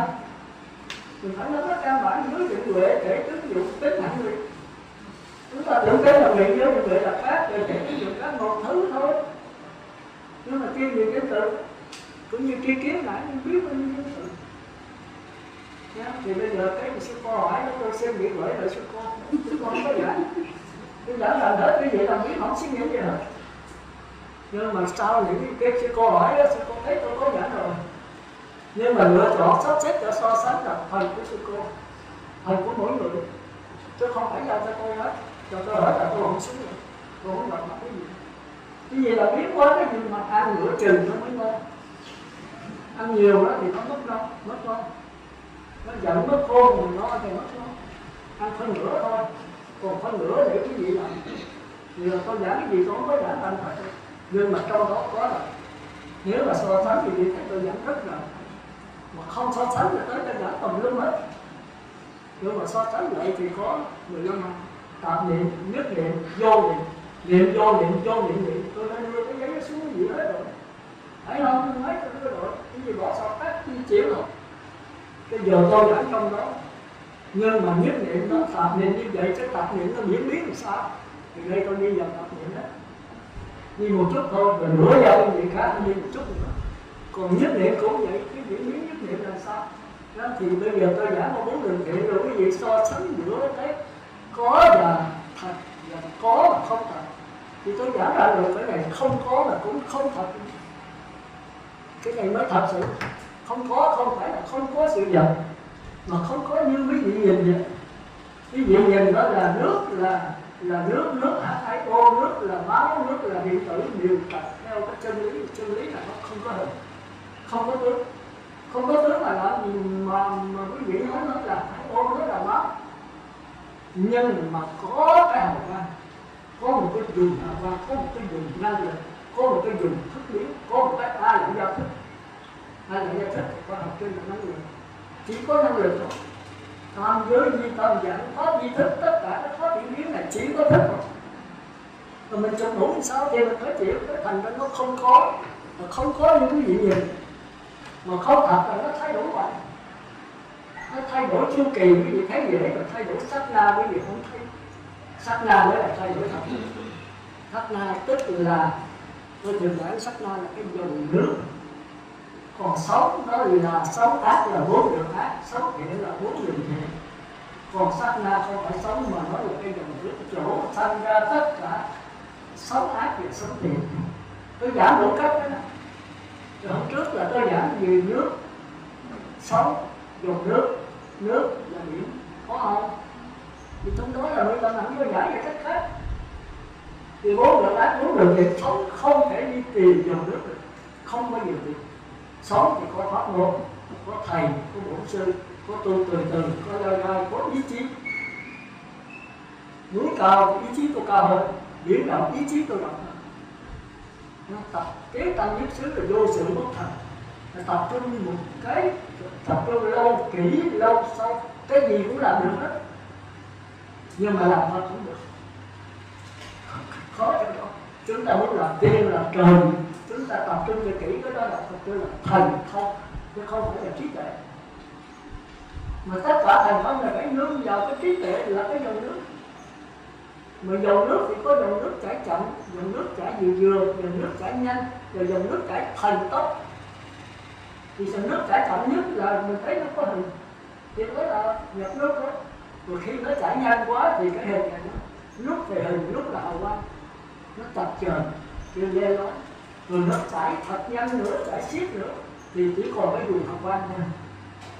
Thì nó cho nước nó có cái mờ mờ, tức là cái dòng nước là cái đó nữa tôi giảng sao? Bây giờ tôi chỉ ra vậy thôi, nữa tôi đi sâu vào đó. Thì nó liên tục hết, cái gì phải nghe nhiều lần và so sánh. Vì tôi so sánh sẵn nữa, cái cô tới rồi tôi đứt vô miệng nữa thì thôi. Mượn người mất ấy chứ. Nó phải tội nghiệp mình giúp mình tôi có đó. Cái gì phải động não một chút à. Thì tôi nói tôi đưa cái giấy gì là xuống gì đó, anh nằm xuống đó. Ngồi thiền cái học thuộc lòng cái gì phải nghiền. Thì cái gì bây giờ có phương tiện đủ hết, có băng cái này kia gì nghe cho thuộc lòng. Rồi cái học nó ra cái gì nó nghiền nó thì mới là của cái gì. Còn bây giờ nghe này là có tối, có phải của cái gì đó. Cái gì cũng như cái máy thao băng. Nghe vậy là thâu băng vô trong đó thì đó là cái máy thao băng, thì đâu phải là con người quý vị. Mà con người quý vị là phải tự ai lại ra học ra để nghiền ngẫm để thấy được cái lặng lẽ, thì cái lặng lẽ bất biến này mới là cái gì, cái bất tử mới là cái gì. Còn cái này cái học con người trời, còn quý vị ra nói thao bất tiện mà hỏi vào sự sâu thì không có chứng đắc. Thì xin tôi cũng chưa qua kết quả thì nhưng mà tôi thấy cái chỗ sai lầm của tôi hồi xưa rồi tôi đem cái sai lầm đó ra giải với cái gì thôi. Tôi giờ tạm đây tôi không có trả lời câu hỏi của sư cô này, thì giao lại cho sư cô. Nữa tôi trả bài tôi sao phải lại cái câu của sư cô. Lý lẽ ông tôi đặt lưng ông. Thấy không? Cái câu hỏi là sư cô đã trả lời đấy. Và sau khi tôi giảng rồi sư sẽ lại trả lời hỏi câu hỏi như vậy. Thì chính sư cô phải trả lời lấy cho mình qua cái bài giảng của tôi. Còn nếu tôi giảng ra mà tôi không có giảng là tôi xin chịu tội, tôi bị luôn. Mà tôi có giảng hết rồi quý vị không cần pháp, không lựa chọn để trả lời lỗi tôi quý vị. Tôi không phải lỗi tôi đã đến đây làm hơn nữa 50% thôi, còn 50% giao cho quý vị. Còn không thì thôi chúng tôi được. Mà quý vị mà thôi giảng là tất cả quý vị học cũng phải được một cái gì chứ. Một là cho sự tu tập quý vị đừng có lộn quá mà quý vị phải chấm dứt đầu thai, chứ không phải là đầu thai theo ý muốn mình. Tôi không muốn cái đó. Quý vị có thể sanh về cõi trời được giới sắc giới vô sắc, không ăn thua gì nữa đâu. Cái đó là có trước đạo Phật rồi. Mà Đức Phật ra đời thì chấm dứt rồi, chấm dứt vấn đề lang thang. Ta nghĩ làm được cái đó cư sĩ là khó đạo, thế mà cư sĩ là ta nắm rất là nắm gần thôi, chứ còn mà sống được là tôi xin thôi là tôi cũng chưa được nha. Nhưng mà cứ nắm có mấy giả đi, mà hãy nắm đúng cái giả thành Phật, nắm trong thanh mát thì mà phải đánh cái giá bài cuối cùng của vấn đề sanh tử của mình. Tôi cũng vậy á, tôi tạo ra tôi đánh cái vấn đề cái giá bài cuối cùng của vấn đề sanh tử của tôi. Nếu tôi giảng về trật là tôi ba những chuyện đừng ra thôi. Còn cái việc áp dụng vào cuộc sống quý vị thấy nó sáng tỏ thì quý vị với con đường nó sẽ thành. Thành ở đây tôi xin nhắc lại chúng ta làm sáng tỏ cái đạo Phật. Mà sáng tỏ không có nghĩa là đúng hay sai, mà tất cả những cái sách mà kinh rồi in ra chúng ta có quyền phê bình. Đã in ra rồi chúng ta có quyền làm cho sáng tỏ chỗ nào chúng ta thấy tốt. Mà làm sao để sáng tỏ thì chúng ta phải nắm thẻ với những người. Mà với những người có 4 đường ác, 4 đường thiện, 4 đường thánh mà tác giả giảng trong cái nào? Giảng 4 đường thiện, 4 đường ác, mình phải biết 4 đường thiện là có cái nào không? Nếu 4 đường, 4 cái thánh thì nói là thánh vô học thôi, bậc này là thánh vô học thôi. Với A-la-hán là thánh vô học. Mà A-la-hán khi mà vào trong không giáo hóa, đi ra bị người ta chửi, người ta đánh, người ta mắng, kẹp dẫn được cho. Mà A-la-hán khi mà vào trong không giáo hóa, đi ra bị người ta chửi, người ta đánh, người ta mắng, kẹp dẫn được trên không thật. Giống như sư cô nói hỏi, mà không dám làm bộ giận, làm bộ sân để mà dạy người ta, thì cái này chỉ là A-la-hán chỉ thường, chưa có điểm riêng. Muốn liệu kia là phải biết mình, rồi đem cái biết mình soi vào cái A-la gia của người khác. Vì A-la gia mình, A-la gia người khác là thứ thôi. Nhưng mà nếu chủng tử trong A-la gia mình với chủng tử người khác là khác nhau. Còn cái bản thể mà chứa nó bằng nhau mình, cái bản thể A-la gia mình ghi chưa như lai. Nhưng mà cái mờ trong đó nói là tôi sẽ làm sao? Đó là những chủng tử dưới hình thức năng lực. Cái danh từ nó hơi khó. Chủng tử dưới hình thức năng lực. Rất là ai có học lớp 12 và MC bình thường. Bây giờ họ cũng đi tới đó.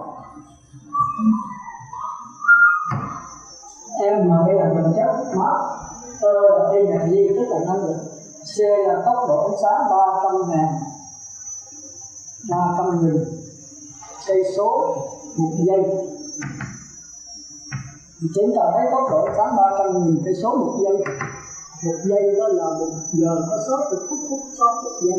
Nhân bình phương lên gấp đôi, nhân cho vật chất mới 3 năng lượng được. Thành ra một quả bom nguyên tử nó xíu vậy, mà buông ra cái năng lượng nó ra tràn nó 30-40 cây số. Thành ra ở những bộ ăn 2 quả bom nhỏ xíu này chết 200 mấy chục ngàn. Bây giờ khác giờ quả bom nhỏ xíu là chết 1 triệu, không phải như xưa.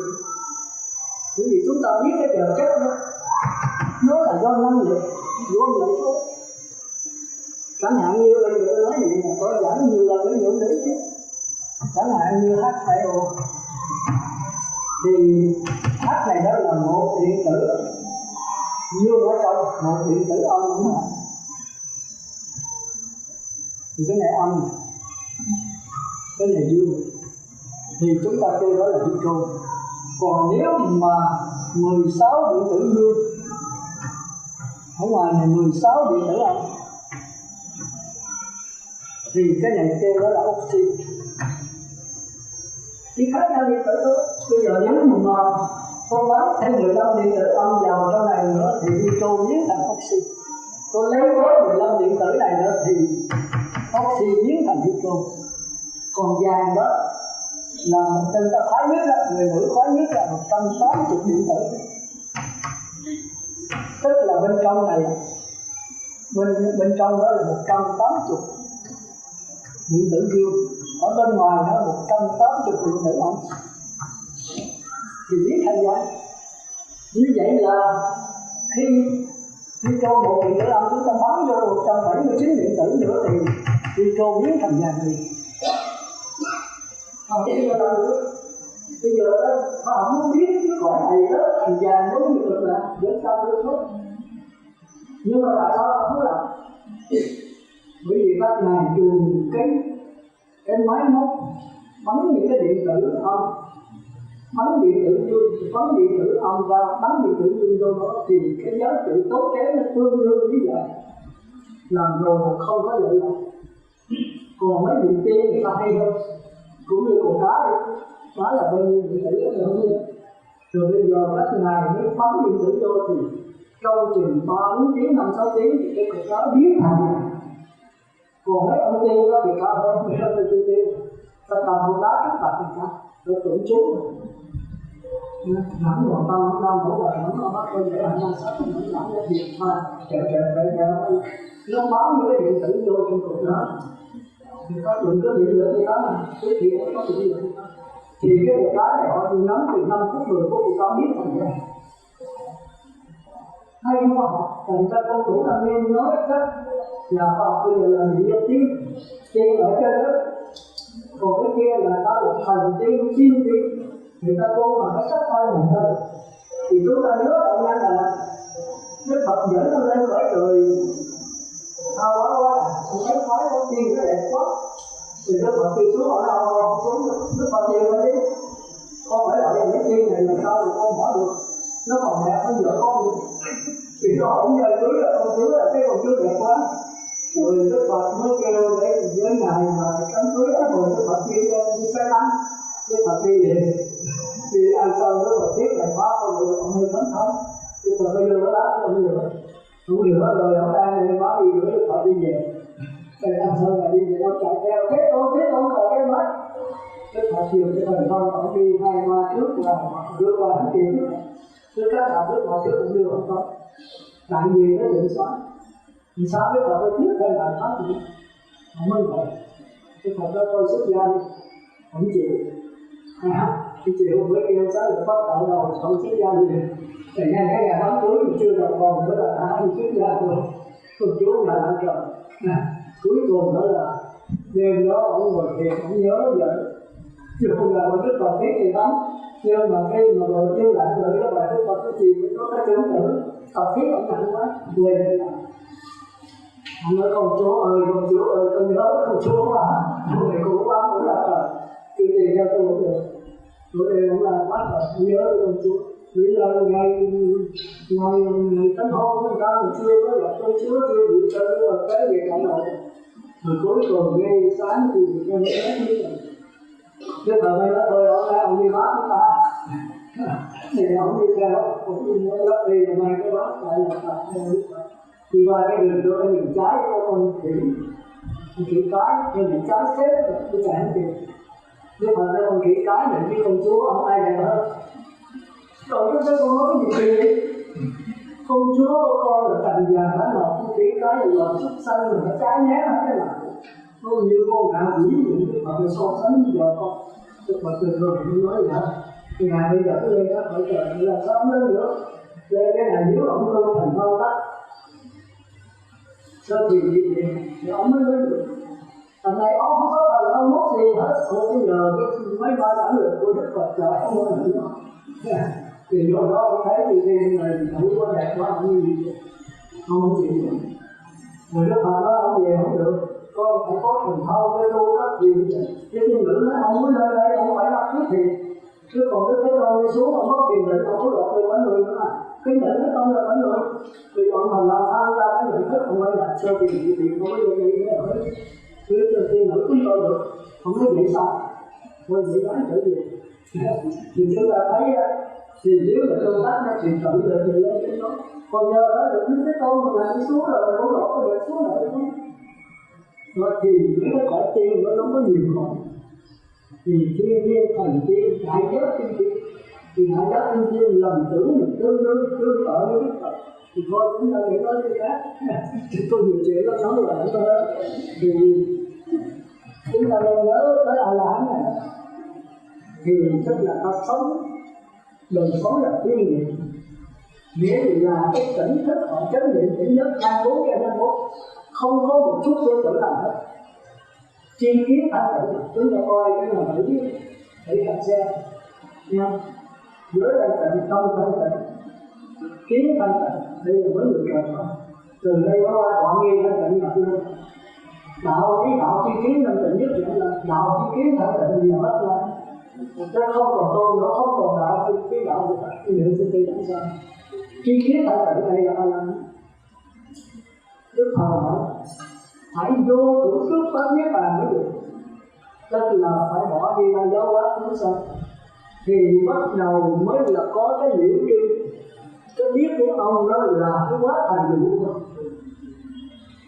chứ không phải là bảo sợ mà là quá thành vụ chứ không phải là bảo sợ trong pháp hoa của nó Nhân Như Lai là đầy các vị A La Hán là phải đi giáo hóa con phải lại giáo hóa rồi giờ con không ai bắt con nữa con đâu còn tư tưởng được toàn giới là không biết mất nhưng mà sợ có thầy giáo rồi đi siêu phạm ra rồi thấy chúng sanh hạnh tờ nhiều quá mà nó ngu si quá thôi ở trong niết bàn thực tịnh luôn thành ra A La Hán này phát mười niệm tâm thì mới liễu tri được còn không là chỉ có tuệ tri thôi tuệ tri là cái rốt ráo kêu là vô học còn thắng kêu là hữu học nhận đơn nhất dẫn lại bất ra kêu là thánh hữu học coi trên trên là phải ông không có thấy còn ta phải là thánh vô học thì thánh vô học phát mười niệm tâm mới liễu tri được hiểu không sư cô là thấy không? Là thấy được thì kinh cãi do đó mà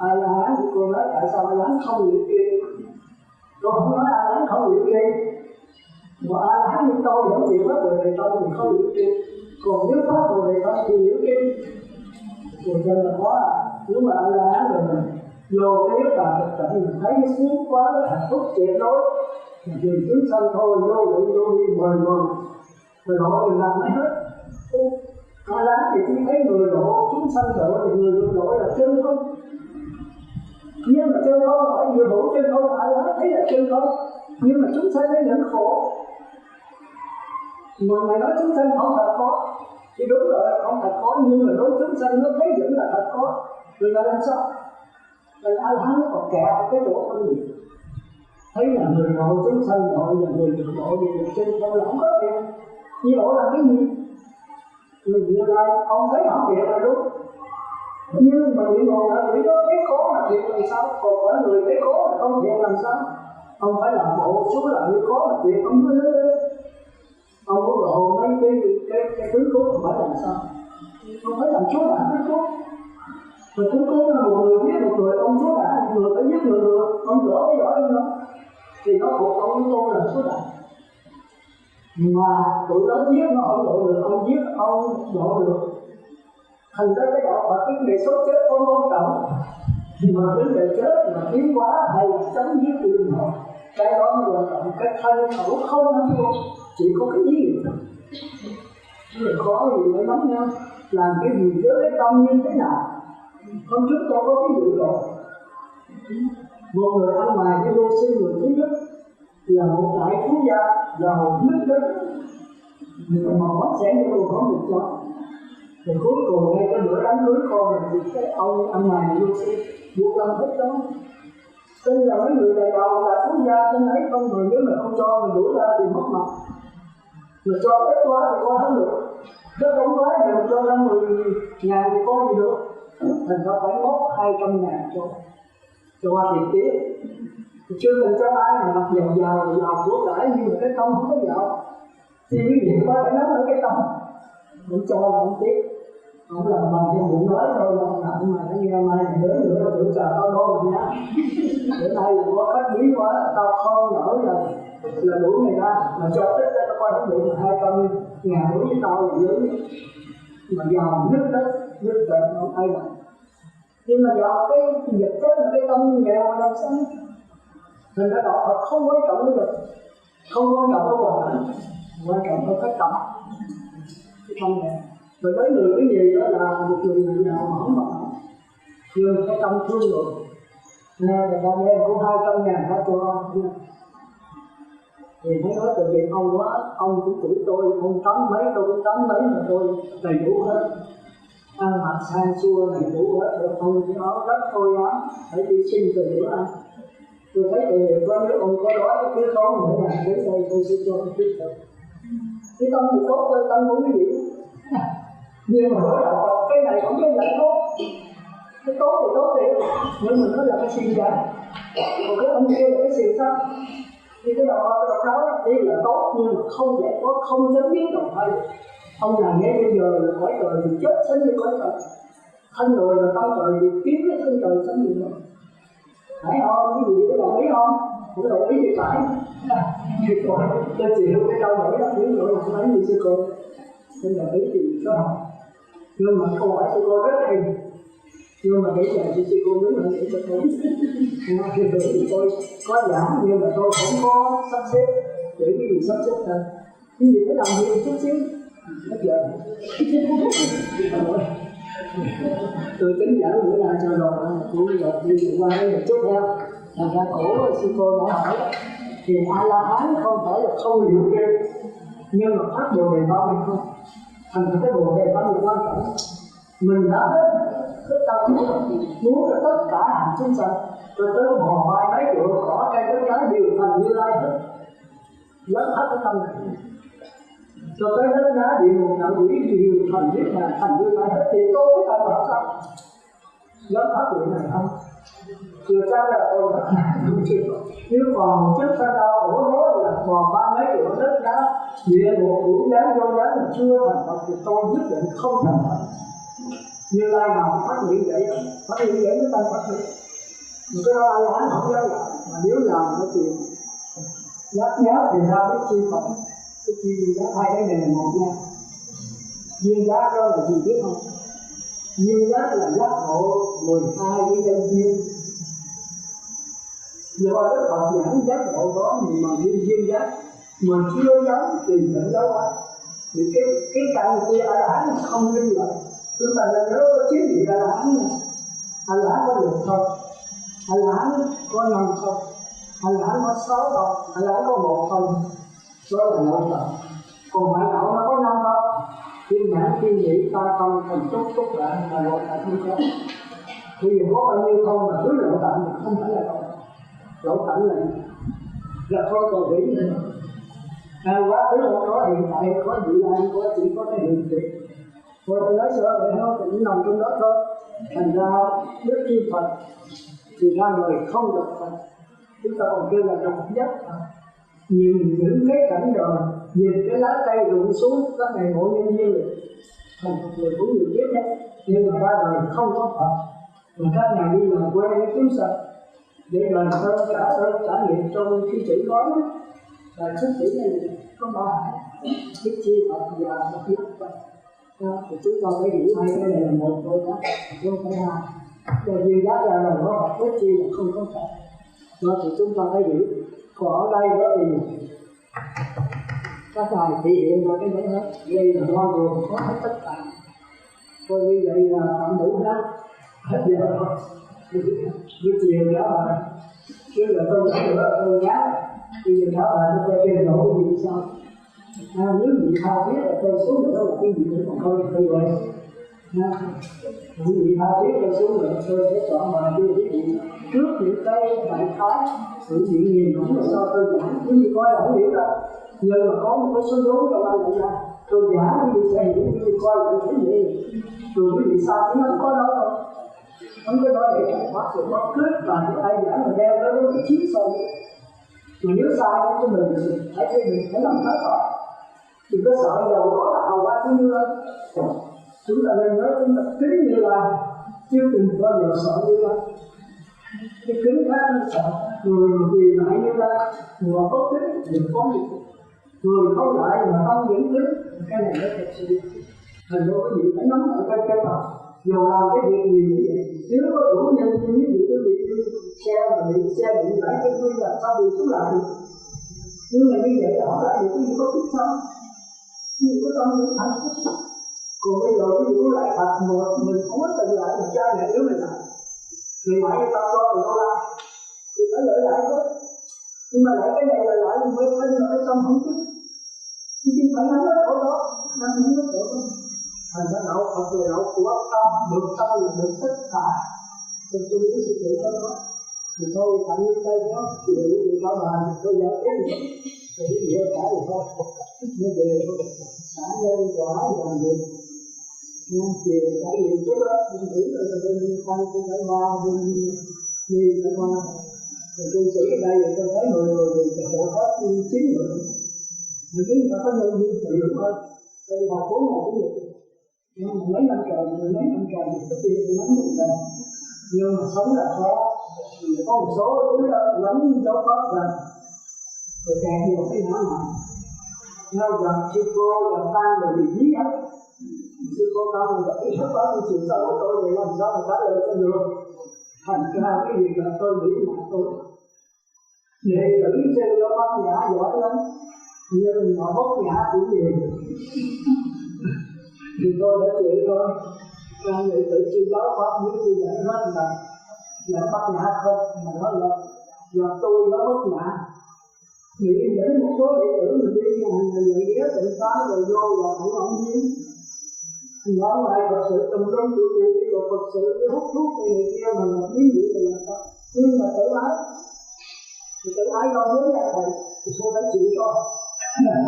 Mình nói như cô là con chú gì dính người ta.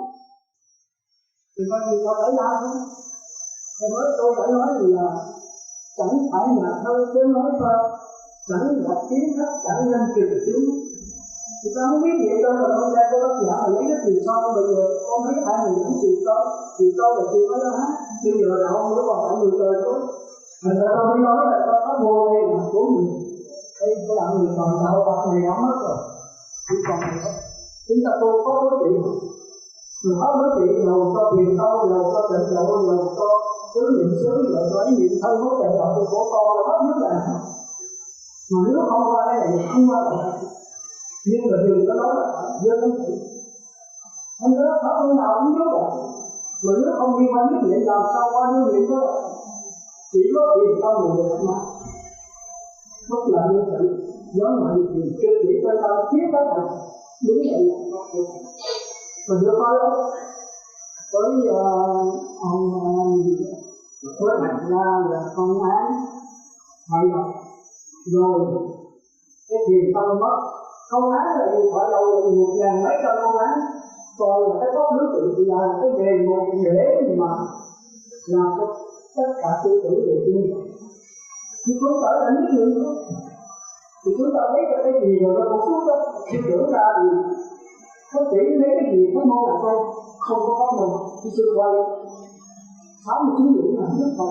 Sư tưởng nó không có dạng pháp môn. Không có tận độ, không có tự đâu, không có gì hết.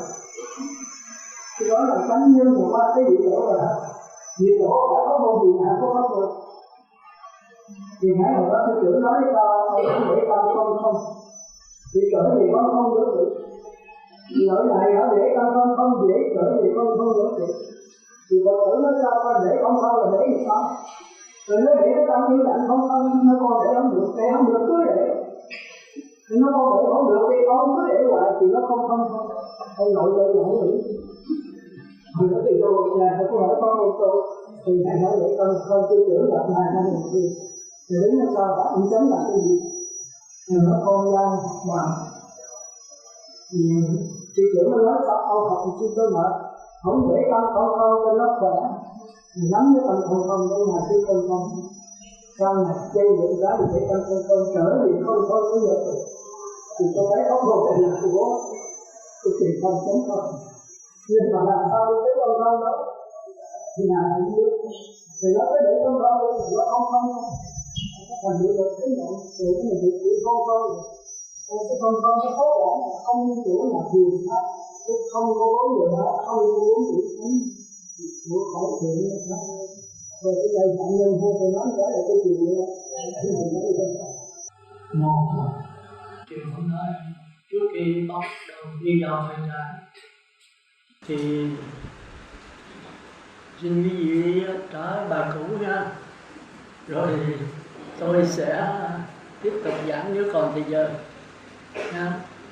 Thì kỳ này chúng ta cũng trả lại nhân quả và nghiệp, rồi có kỳ tới nữa chúng ta trả về tiến trình của 5 quận, rồi tiến trình của 5 quận qua 6 căn. Tôi đã giảng nhiều lần rồi, nhưng mà đúc kết lại là tôi không có, tôi có bỏ lửng gì thôi. Cũng như ni trưởng nãy đồ hỏi giảng cho rành thì tôi đã nói tôi không có giảng cái gì rành đó đó. Nhưng mà mỗi một chỗ tôi giảng một khúc, nếu đáp lại thì nó rất rành. Còn giảng thẳng một cái cho thật rành rẽ thì tôi không có giảng cái vụ đó. Nhưng mà khắp nơi tôi có giảng chỗ tôi nhích một chút, chỗ nhích một chút. Nếu nghe hết bài giảng của tôi, bởi vì nghe tôi là phải nghe liên tục á, chứ không phải nghe một thời hôm nay đâu. Mà nghe từ ai mà năm ngoái có nghe, năm nay dễ nghe. Còn hỏi Trà Vinh lên đây nghe thì dễ dàng thôi. Chứ còn nghe một lần là không thể nào hiểu cái bài giảng của tôi được á. Bây giờ tôi không phải giảng chiều rộng, mà tôi đi chiều sâu hung hút vào tâm linh đó. Đi sắc, rồi thọ, rồi tưởng, rồi hành, rồi thức. Mà sắc, thọ, tưởng, hành, thức tôi nhớ nó là một thôi. Mà nếu một thì sai, mà hai thì trật. Bởi vì nó cũng là thức biến thôi. Từ ai lại do thức biến cả. Tam giới duy tâm là tất cả tam giới này đều ở trong cái chân tâm mà ra. Rồi khi chân tâm mà nó chuyển biến chậm lại thì kêu là thức. Thức cái chân tâm không khác, dạng pháp duy thức. Khi nó chuyển biến nó mới sanh ra dạng pháp. Rồi nó chuyển biến xuống cái thức đó là mặt trăng thứ nhất, còn tâm là mặt trăng thiệt. Rồi chuyển biến là mặt trăng thứ hai, thứ ba của nhập lưu. Thì đây gọi là thế giới của pháp chất chưa có ngã, thế giới của sát na, thế giới của hiện tiền lạc trú. Nữa là tôi viết cái bản thì nó mới rõ. Đây là tôi nói đại khái thôi, rồi đi sâu là không phải vậy á. Thì chi tiết là quý vị nhức đầu á, thì bây giờ đại khái quý vị nắm được. Rồi từ cái mặt trăng thiệt của A-la-hán mà rơi xuống mặt trăng thứ nhất kêu là A-la-gia thức đó. Tức là linh hồn của chúng ta. Cái linh hồn là phức tạp á, nó đứng lặng, nhập vào đứng lặng. Nhưng mà trong đó nó có một cái mờ mờ mà chúng ta thường kêu là vô minh, chi mạc vô minh.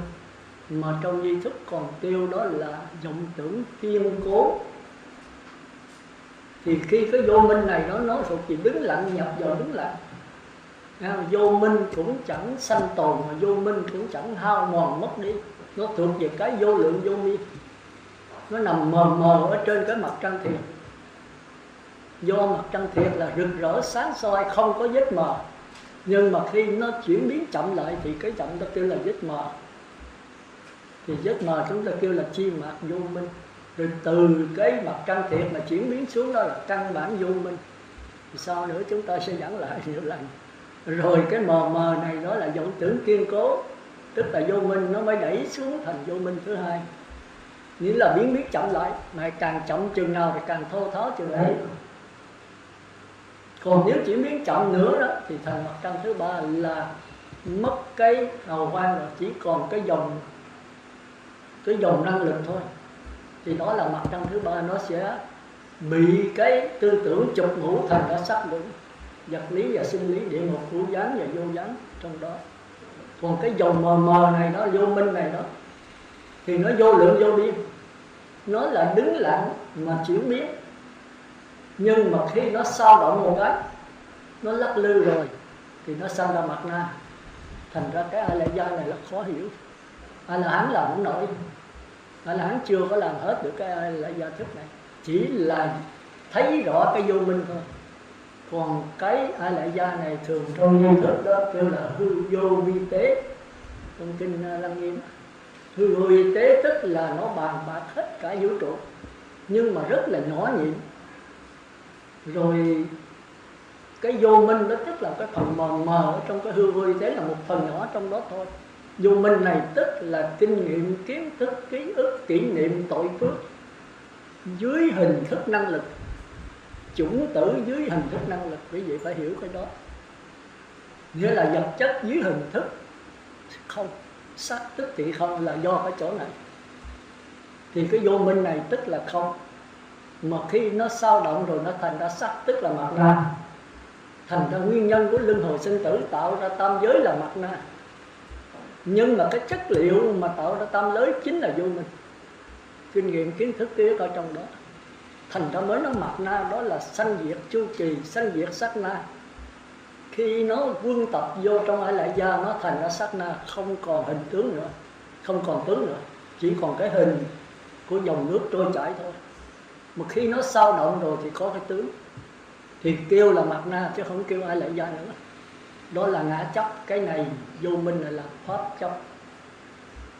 Thành ra chúng ta mới thấy thập nhị như duyên, vô minh, hành đó là mặt na, nghiệp, thức đó là thức thứ sáu. Nó cung cấp chất liệu cho tư tưởng. Tư tưởng mới nhờ chất liệu mới tạo ra danh sắc. Danh là tâm, tức là thức thứ sáu, thứ bảy, thứ tám. Ai Lại Gia nằm trong đó. Rồi sắc là sắc thân của chúng ta. Có sắc thân, có sắc thân thì trong đó có 5 giác, 5 cảm giác. Sắc thân này là có mắt, tai, mũi, lưỡi, thân, mà mắt, tai, mũi, cảm giác phải nương vào mắt, tai, mũi, lưỡi nó phát hiện được. Thành ra chúng ta đừng tưởng thân, tọa, tâm, pháp là 4. Không có một thôi. Nhưng mà một là sai, mà 4 là trật. Thân, tọa, tâm, pháp là điều phát hiện từ pháp, chỉ có pháp thôi. Nhưng mà pháp khi nó thô tháo rồi nó thành sắc thân, nó thô tháo một chút nữa thành ra tâm. Thì chữ tâm này nó liên can tới thức thứ 7 và thức thứ 6. Còn thọ này liên can tới cảm giác. Còn sắc thân là ù lì, chưa có cái cảm giác. Thì chúng ta phải hiểu chỗ đó. Rồi ví dụ gì trả bài hả? Để tôi nói là hết giờ. Được hỏi trước khi tự tọa trả bài.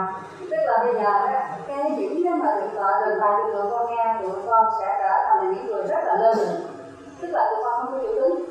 Vì khi tụi con chưa rõ cái năm quẩn mà không biết cái năm quẩn là cái đầu mối, mà khi cái năm quẩn tụi con không biết thì tụi con sẽ không bao giờ biết được cái tiến trình của năm quẩn. Nếu tụi con không rõ năm quẩn thì tụi con sẽ không rõ tiến trình của năm quẩn.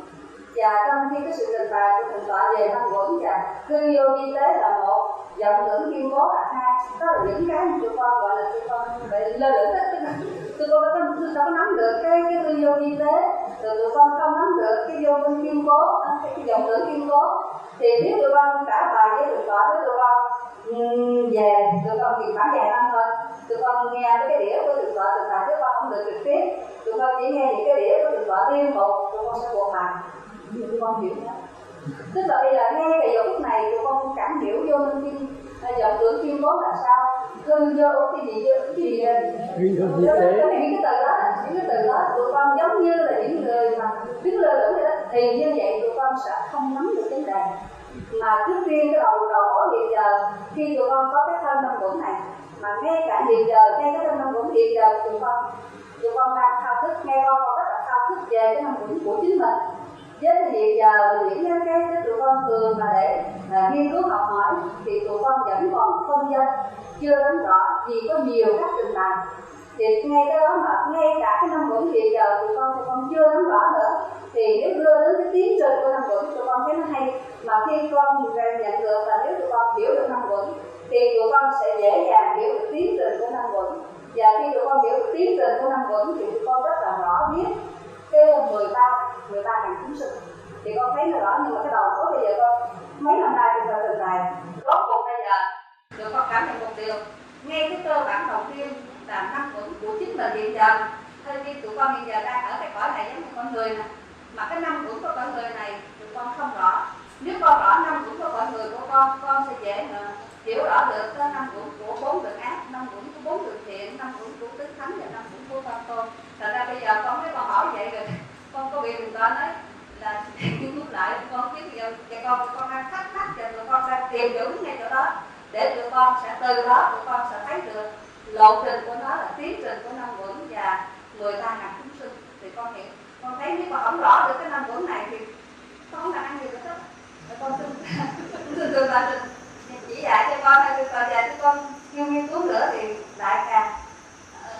bao giờ, không đến bao giờ tụi con mới tìm được. Ít ra khi mà một người học trò đi học, ít ra cũng phải có một cái cơ bản nào đó.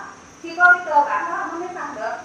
Bây giờ cái cơ bản hiện giờ con nói chuyện về hiện giờ con vẫn còn thao thức về cái quý năng luận, mà mỗi chỗ trình bày con chưa có thống nhất được. Tức là cái thống nhất nghĩa là gì? Trên cái văn tự thì con có thể trình bày theo cái mỗi cái nhìn, nhưng mà nếu con theo con mua cái mà con muốn hiểu là năm uẩn của chính mình thấy rõ được nó, thì cái con muốn thấy rõ đó.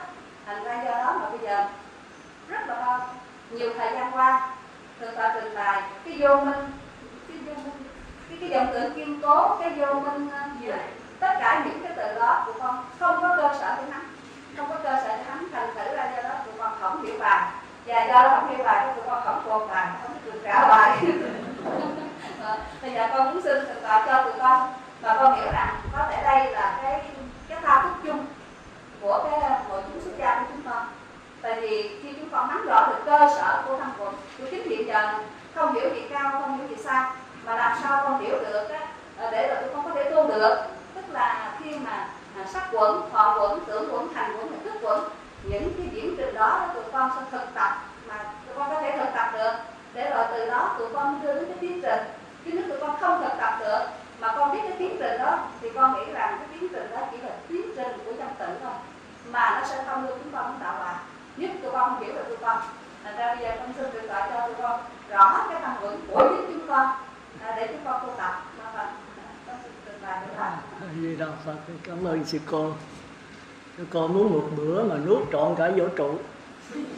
Tôi thấy tôi làm không nổi. Tôi gần 40 năm tôi mới hiểu được cái tiến trình ngũ quẩn đó.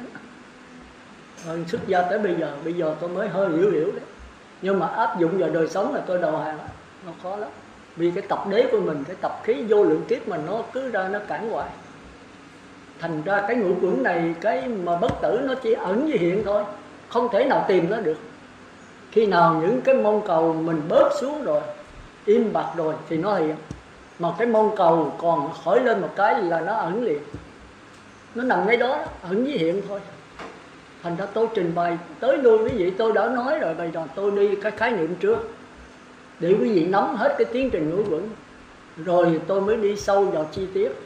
Thì chi tiết quý vị phải nghe 60-70 lần nữa quý vị mới có thể hơi hiểu thôi. Mà khi áp dụng vào trong cuộc sống quý vị thì phải trần ai ạ. Tôi nói thật, cái này là tôi đổ mấy trăm môn lò mồ hôi rồi, tôi mới được cái bánh vẽ thôi. Mà hôm trước tôi có giảng rồi, sắc quẩn là chưa có cái biết, nó chia làm hai. Địa ngục vô gián, địa ngục hữu gián. Địa ngục vô gián thì chưa có biết, chưa có sự sống. Địa ngục hữu gián là có sự sống mà chúng chưa có cái biết, thì cái đó gọi là sắc quẩn. Còn thọ quẩn đó là có cái biết mà chưa phân biệt. Còn tưởng quẩn là có cái biết mà có phân biệt. Còn hành quẩn là có cái biết, có phân biệt, có đắn đo, suy tính, lựa chọn để quyết định hành động tạo nghiệp. Còn thức quẩn là cái kho chứa tất cả kinh nghiệm, kiến thức, ký ức, cái nghiệp, phước tội của mình vào trong cái kho đó. Tôi có giảng không? Thì đại khái nó là như vậy. Nhưng mà đi vào sâu thì mình phải chi tiết. Thì sâu cũng phải 20-30 năm nữa. Gặp tôi ít nhất cũng 50-70 lần nữa. Còn đại khái nó rõ ràng quá rồi. Sắc quẩn là chưa có biết u lì. Chỉ có một cái là chưa có sự sống, một cái có sự sống mà cũng chưa có cái biết nữa. Còn thọ quẩn là có cái biết, dễ chịu, khó chịu. Cái biết nghĩa là có những cảm giác dễ chịu, khó chịu, và không dễ chịu, không khó chịu. Mà dễ chịu là lạc thọ, khó chịu là khổ thọ, không dễ chịu là bất lạc, bất khổ. Thì có cái biết thôi, nhưng mà tại sao như vậy? Không trả lời được. Tới tưởng quẩn bắt đầu mới phân biệt.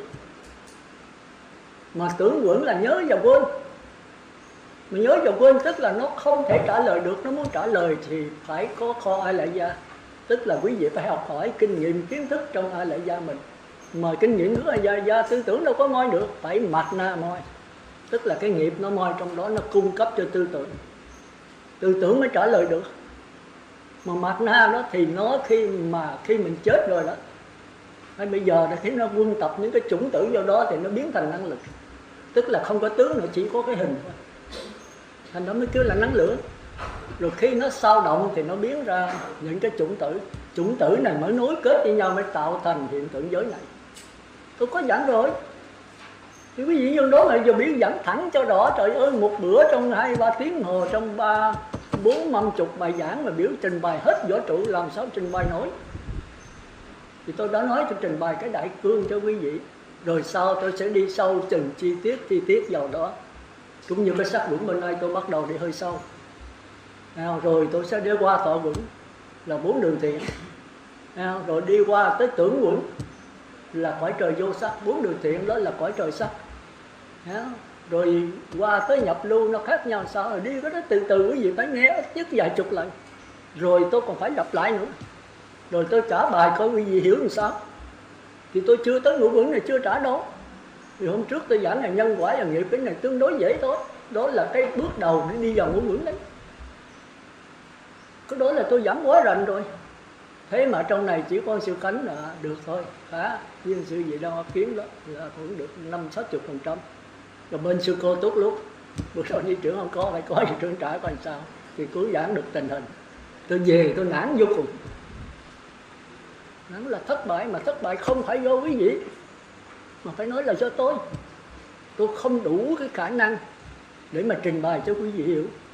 Mà quý vị biết là tôi đã cố gắng hết sức tôi rồi, nhưng mà cái khả năng tôi tới đó thôi. Tôi đâu phải là thánh, tôi cũng là phàm phu thôi. Thì cái trình bày tôi là cái sở trường của tôi tới đó là hết. Tôi là gắng cố sức hết trơn rồi. Tôi ráng soạn bài rồi tóm tắt cho quý vị. Quý vị nghe không hiểu, quý vị thì thảy vô sọt ra. Thì tôi nằm ở sông sọt ra. Thế đó còn giảng cái gì nữa. Tôi đương soạn ở dưới rồi nghe Minh Cảnh vậy nói ta nói thôi, vậy là thôi không soạn nữa. Tôi đang soạn về vấn đề tiến trình của 5 vững. Qua mắt, qua tai, qua mũi, qua lưỡi, mà tôi có trình bày đây 1 phút rồi hết giờ. Đấy, do duyên. Nó là chính duyên trong đó, đó. Thị nhi bất kiến, kiến như bất tri, tri như bất tư, tư như bất thức. Nhìn mà không thấy thì cái nhìn là 4 đường ác đấy. Thấy là thọ cảm, nó bao nhiêu, nó có nhiều danh từ lắm, mình phải biết. Nhưng mà mình nắm được rồi mình thấy danh từ bao nhiêu cũng được, làm có sáng tỏ thêm. Một danh từ là một cái khía cạnh của thực tại. Gom hết mọi khanh từ lại cái thực tại nó mới sáng tỏ. Thành ra đây tôi mới giảng nhiều khía cạnh, mà khía cạnh nào cũng làm cho cái thực tại cũng là tiến trình ngũ vững thôi. Tức là chưa có cái biết. Có cái biết mà chưa có phân biệt. Có phân biệt mà chưa có đắn đo suy nghĩ. Có đắn đo suy nghĩ mà chưa có kinh nghiệm. Trình năm vững nó rõ ràng rồi. Rồi bây giờ mới giảng làm sao là chưa có cái biết. Thì chưa có biết kêu là thị, thị là nhìn. Nhìn chứ mà không có phân biệt, chưa có thấy. Rồi thấy là có bắt đầu có cảm giác dễ chịu, khó chịu, nhưng mà không có phân biệt. Thị nhi bất kiến là nhìn mà không thấy, thấy mà không biết. Biết là thức thứ 6 là tư tưởng đấy. Biết bắt đầu phân biệt. Phân biệt nhưng mà không có đắn đo. Rồi đắn đo mà lại không có kinh nghiệm. Đắn đo mà không có kinh nghiệm. Thành ra chúng ta thấy ở đời có nhiều người nói mày làm cái gì mà không có suy nghĩ, làm càng thôi để rồi khổ sở. Đó là những người ngạ quỷ. Có cảm giác, tùy theo cảm giác mà hành động. Thì chúng ta cũng vẫn có cái đó. Khi chúng ta đói bụng, khi chúng ta thấy vàng, khi chúng ta mê một cái gì. Cũng như đứa bé mà quậy vậy, thấy cái bịch kẹo cho nó rồi nó chìm trong đống ngạ quỷ.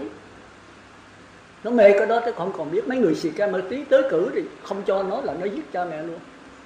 Mà cho cái xì ke nó hút, nó chìm trong đó, về trời đất có sụp đổ nó cũng không cần biết. Đó thì tôi đã có giảng rồi, tôi có thí dụ rất nhiều. Thị nhi bất kiến, nhìn mà không thấy. Những người có cái nhìn đó là 4 đường ác. Rồi thấy là 4 đường thiện, có xúc. Do duyên xúc mà mới có thọ. Căn trần thức tiếp xúc với nhau, mà tiếp xúc này là phải có cái mặt na xen vào đó, tức là cõi người. Hôm trước tôi có giảng rồi. Tại ni trưởng không chịu nghe nhiều cái rồi thôi so sánh lại thôi. Chứ mà tôi giảng thẳng một cái là tôi không có giảng, tôi đã nói trước rồi. Đừng có đợi tôi giảng một cái gì rõ ràng. Nhưng mà chỗ này tôi giảng một khúc rõ, chỗ kia tôi giảng một khúc rõ, quý vị cố gắng ráp lại. Quý vị phải động não một chút chứ, trời ơi làm miếng quá. Mà quý vị động não là trong A Lại Gia quý vị có chủng tử Phật Pháp. Mà có chủng tử Phật Pháp thì nó mới hiện hành được. Mà chính chủng tử Phật Pháp hiện này là chướng ngại con đường giải thoát. chết là cái chỗ đó, tôi khổ sở vì chỗ đó. Người không chí như thuyền không lái, như ngựa không cương, trôi giạt long bông, không ra thế nào cả. Cuộc đời khó khăn, nó khó như núi, ý chí tôi cao hơn núi. Cuộc đời nó khó khăn như biển cả, ý chí tôi rộng hơn biển cả. Thì tôi làm cái gì cũng được hết. Chế tâm nhất xứ là vô sự bất thành, tôi đã có giảng rồi. Nhưng mà làm Phật là không được. Chính cái ý chí này chướng ngại con đường giải thoát. Ý chí là gì? Là mặt nát, là nghiệp. Thế còn nghiệp là còn luân hồi. Chúng ta có quyền xử nghiệp, nhưng mà thấy rõ nghiệp là một việc khác nữa. Chuyển hoài thì bỏ cái xiềng cây qua xiềng sắt, bỏ xiềng sắt qua xiềng đồng, bỏ xiềng đồng qua xiềng chì, bỏ xiềng chì qua xiềng bạc, bỏ xiềng bạc qua xiềng vàng. Thì tới cõi trời phi tưởng là cái xiềng cao nhất. Nói tương tự như Như Lai, chứ còn tôi có gì nữa. Chỉ có mình Thái tử Đạt Sa nói cái này là đồ dỗm, không phải thiệt đâu. Thì ông thầy nói giờ ông đi tìm hết nơi không có cái thiệt đâu. Ông nói có khi hẳn ở tại lòng ta, hẳn nhờ định trí tìm ra. Thì Ngài mới trở lại Cội Bồ Đề, Ngài thề rằng nếu mà máu ta có khô, xương ta có mục mà ta không thấy được cái bất tử là nhất định ta chết tại đây, không đứt dậy đi nữa. Cuối cùng Ngài tìm ra, không thầy tự ngộ, do Ngài tự ngộ, không thầy chỉ dạy. Thì mình cũng dạy tôi con đường chân lý, không ai dạy ai hết á. Tôi chỉ gợi ý cho quý vị thôi, chứ tôi không thể chỉ cái Phật, cái bất tử cho quý vị được. Quý vị phải tìm lấy bằng cái sự thao thức của mình. Mà mới vừa thao thức cái la sùng rồi. Sư giảng là không có giảng cho kỹ, làm sao mà giảng kỹ được. Thành ra bên Nam Tông đó tuyệt đối không được đụng tới Niết Bàn. Như con rùa với con cá, chúng ta thấy thí dụ. Con rùa nó đi lên mặt đất cũng được, mà xuống nước cũng được. Rồi gặp con cá hỏi anh đi đâu lâu, tôi nói lên đất liền. Đất liền là cái gì? Thì diễn tả cái chuyện tới đất liền, nó thí dụ dưới nước thì nó trật lất. Nó anh nói dốc, đi cho đã rồi về nói dốc. Không được đụng tới cái Niết Bàn. Cái Niết Bàn là cái tư tưởng không thể diễn tả được. Mà tôi bạo gan tôi diễn tả là tôi chỉ gợi ý thôi, chứ làm sao mà diễn tả cái bất tử được. Gợi ý quý vị phải chịu suy nghĩ, quý vị phải cách mạng tận cùng với con người của mình. Quý vị phải có một sự thao thức. Mà tôi thấy ở đây tôi mới dùng cái chữ làm biến, mấy vị thông cảm được không? Tôi nói cái tiếng đó là tôi không muốn nói, nhưng mà tôi buộc lòng phải nói. Tôi là ăn nằm với nó 40 mấy năm là tôi không hề chơi, tôi vô đây là tôi chỉ thao thức vấn đề bất tử thôi. Rồi tôi gặp lại cái kinh Nam Tông là tôi chới giới, không cho tìm hiểu cái bất tử. Chỉ có duy thức bên Đại Thừa giải thích bất tử. Nhưng mà cái hay của bên Đại Thừa giải thích đã rồi, nói cái này không phải là bất tử tự thân, mà đó là cái bánh vẽ về bất tử. Đây là pháp Niết Bàn chứ không phải là Niết Bàn. Pháp Niết Bàn nó khác với Niết Bàn. Pháp mà khi diễn tả ra rồi thì thành ra cái sanh tử. Nhưng mà nương vào cái sanh tử này để thấy được cái bất tử. Thì bây giờ tôi cũng phải giảng vậy thôi, chứ giờ biểu tôi làm sao mà chỉ cái bất tử cho quý vị. Tôi chỉ gợi ý thôi. Mà gợi ý thì cái bài mà giảng hay nhất đó là cho ăn phân nửa thôi. Quý vị ăn nửa bụng quý vị thấy ngon, mà ăn đầy bụng rồi thì không ngon. Còn nửa bụng quý vị phải làm lấy. Ni trưởng năm ngoái cũng có hỏi tôi câu này, sư giảng cái gì sẽ bỏ lửng lên nửa chừng à. Tôi nói tôi cố ý làm như vậy. Thì cái cố ý hôm nay tôi mới bắt nói đầu yêu cầu quý vị phải sắp xếp cái nhân quả và cái nghiệp lợi cho tôi. Cái tôi bỏ lửng đó. Thì bây giờ 15 hạng chúng sanh làm nào là có nhân quả, cái nào có nghiệp, cái nào không nhân quả, cái nào không nghiệp, cái nào hoàn toàn có nghiệp có nhân quả, cái nào nằm trong nhân quả mà chưa có nghiệp. Thì tôi có giảng rồi, nhưng mà tôi không có rạch ròi vậy. Thì bây giờ tôi mới đặt câu hỏi để cho quý vị sắp xếp lại.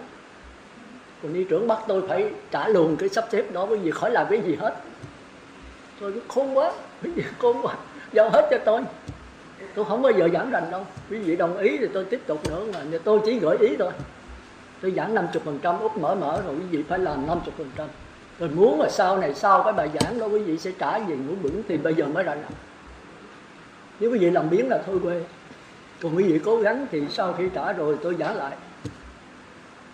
Thì nó bắt đầu sáng tỏ, thì những câu mà hỏi của ni trưởng đó thì nằm trong cái bài giảng của tôi. Nhưng mà quý vị không biết rớt thì tập rớt. Đáp thì phải nghe bài này một chút, bài kia một chút, bài nọ một chút, thì khi nói một cái khía cạnh của Quẩn rồi sư bỏ lửng đó, rồi có chỗ này sư nói là khía cạnh của Quẩn sư bỏ lửng đó, chỗ kia sư nói là khía cạnh của Quẩn sư bỏ lửng đó, thì đáp lại hết mấy cái đó thì nó sáng tỏ. Vì tôi hỏi như vậy là tri kiến là gì? Cái sự nói là tình tưởng, rồi lý trí với tình cảm nó khác nhau là sao? Thì đó cũng là tri kiến. Rồi đất nước lửa gió kiến thức là cái gì? Nó cũng là tri kiến. Tại sao dùng nhiều quá vậy? Mỗi cái nó một cái khía cạnh riêng của thực tại. Thực tại của chúng ta tam giới là do tình tưởng, do thọ tưởng, do tri kiến, mà danh từ này nó khác nhau hoàn toàn. Nhưng mà đồng chỉ vào một thực tại thôi. Nhưng mà nếu quý vị xét cứu thì mới thấy là sáng tỏ được cái luân hồi sanh tử mình, cái thọ cảm và cái tư tưởng. Mà trong này kêu là thọ, thân thọ tâm pháp. Thọ đó là tình, tâm đây là tưởng, rồi thân đây là do cái thọ nó đi xuống đê tiện, nó thành ra sắc thân, mất cái cảm giác. Chứ đây cũng là pháp thôi. Và pháp là gì? Là chỗ sanh ra tất cả. Mà nó có hai cái pháp, một cái pháp của ngã, một cái pháp của pháp. Tức là cái pháp có đối tượng là thế giới của chúng ta. Tôi sẽ so sánh qua cái đó.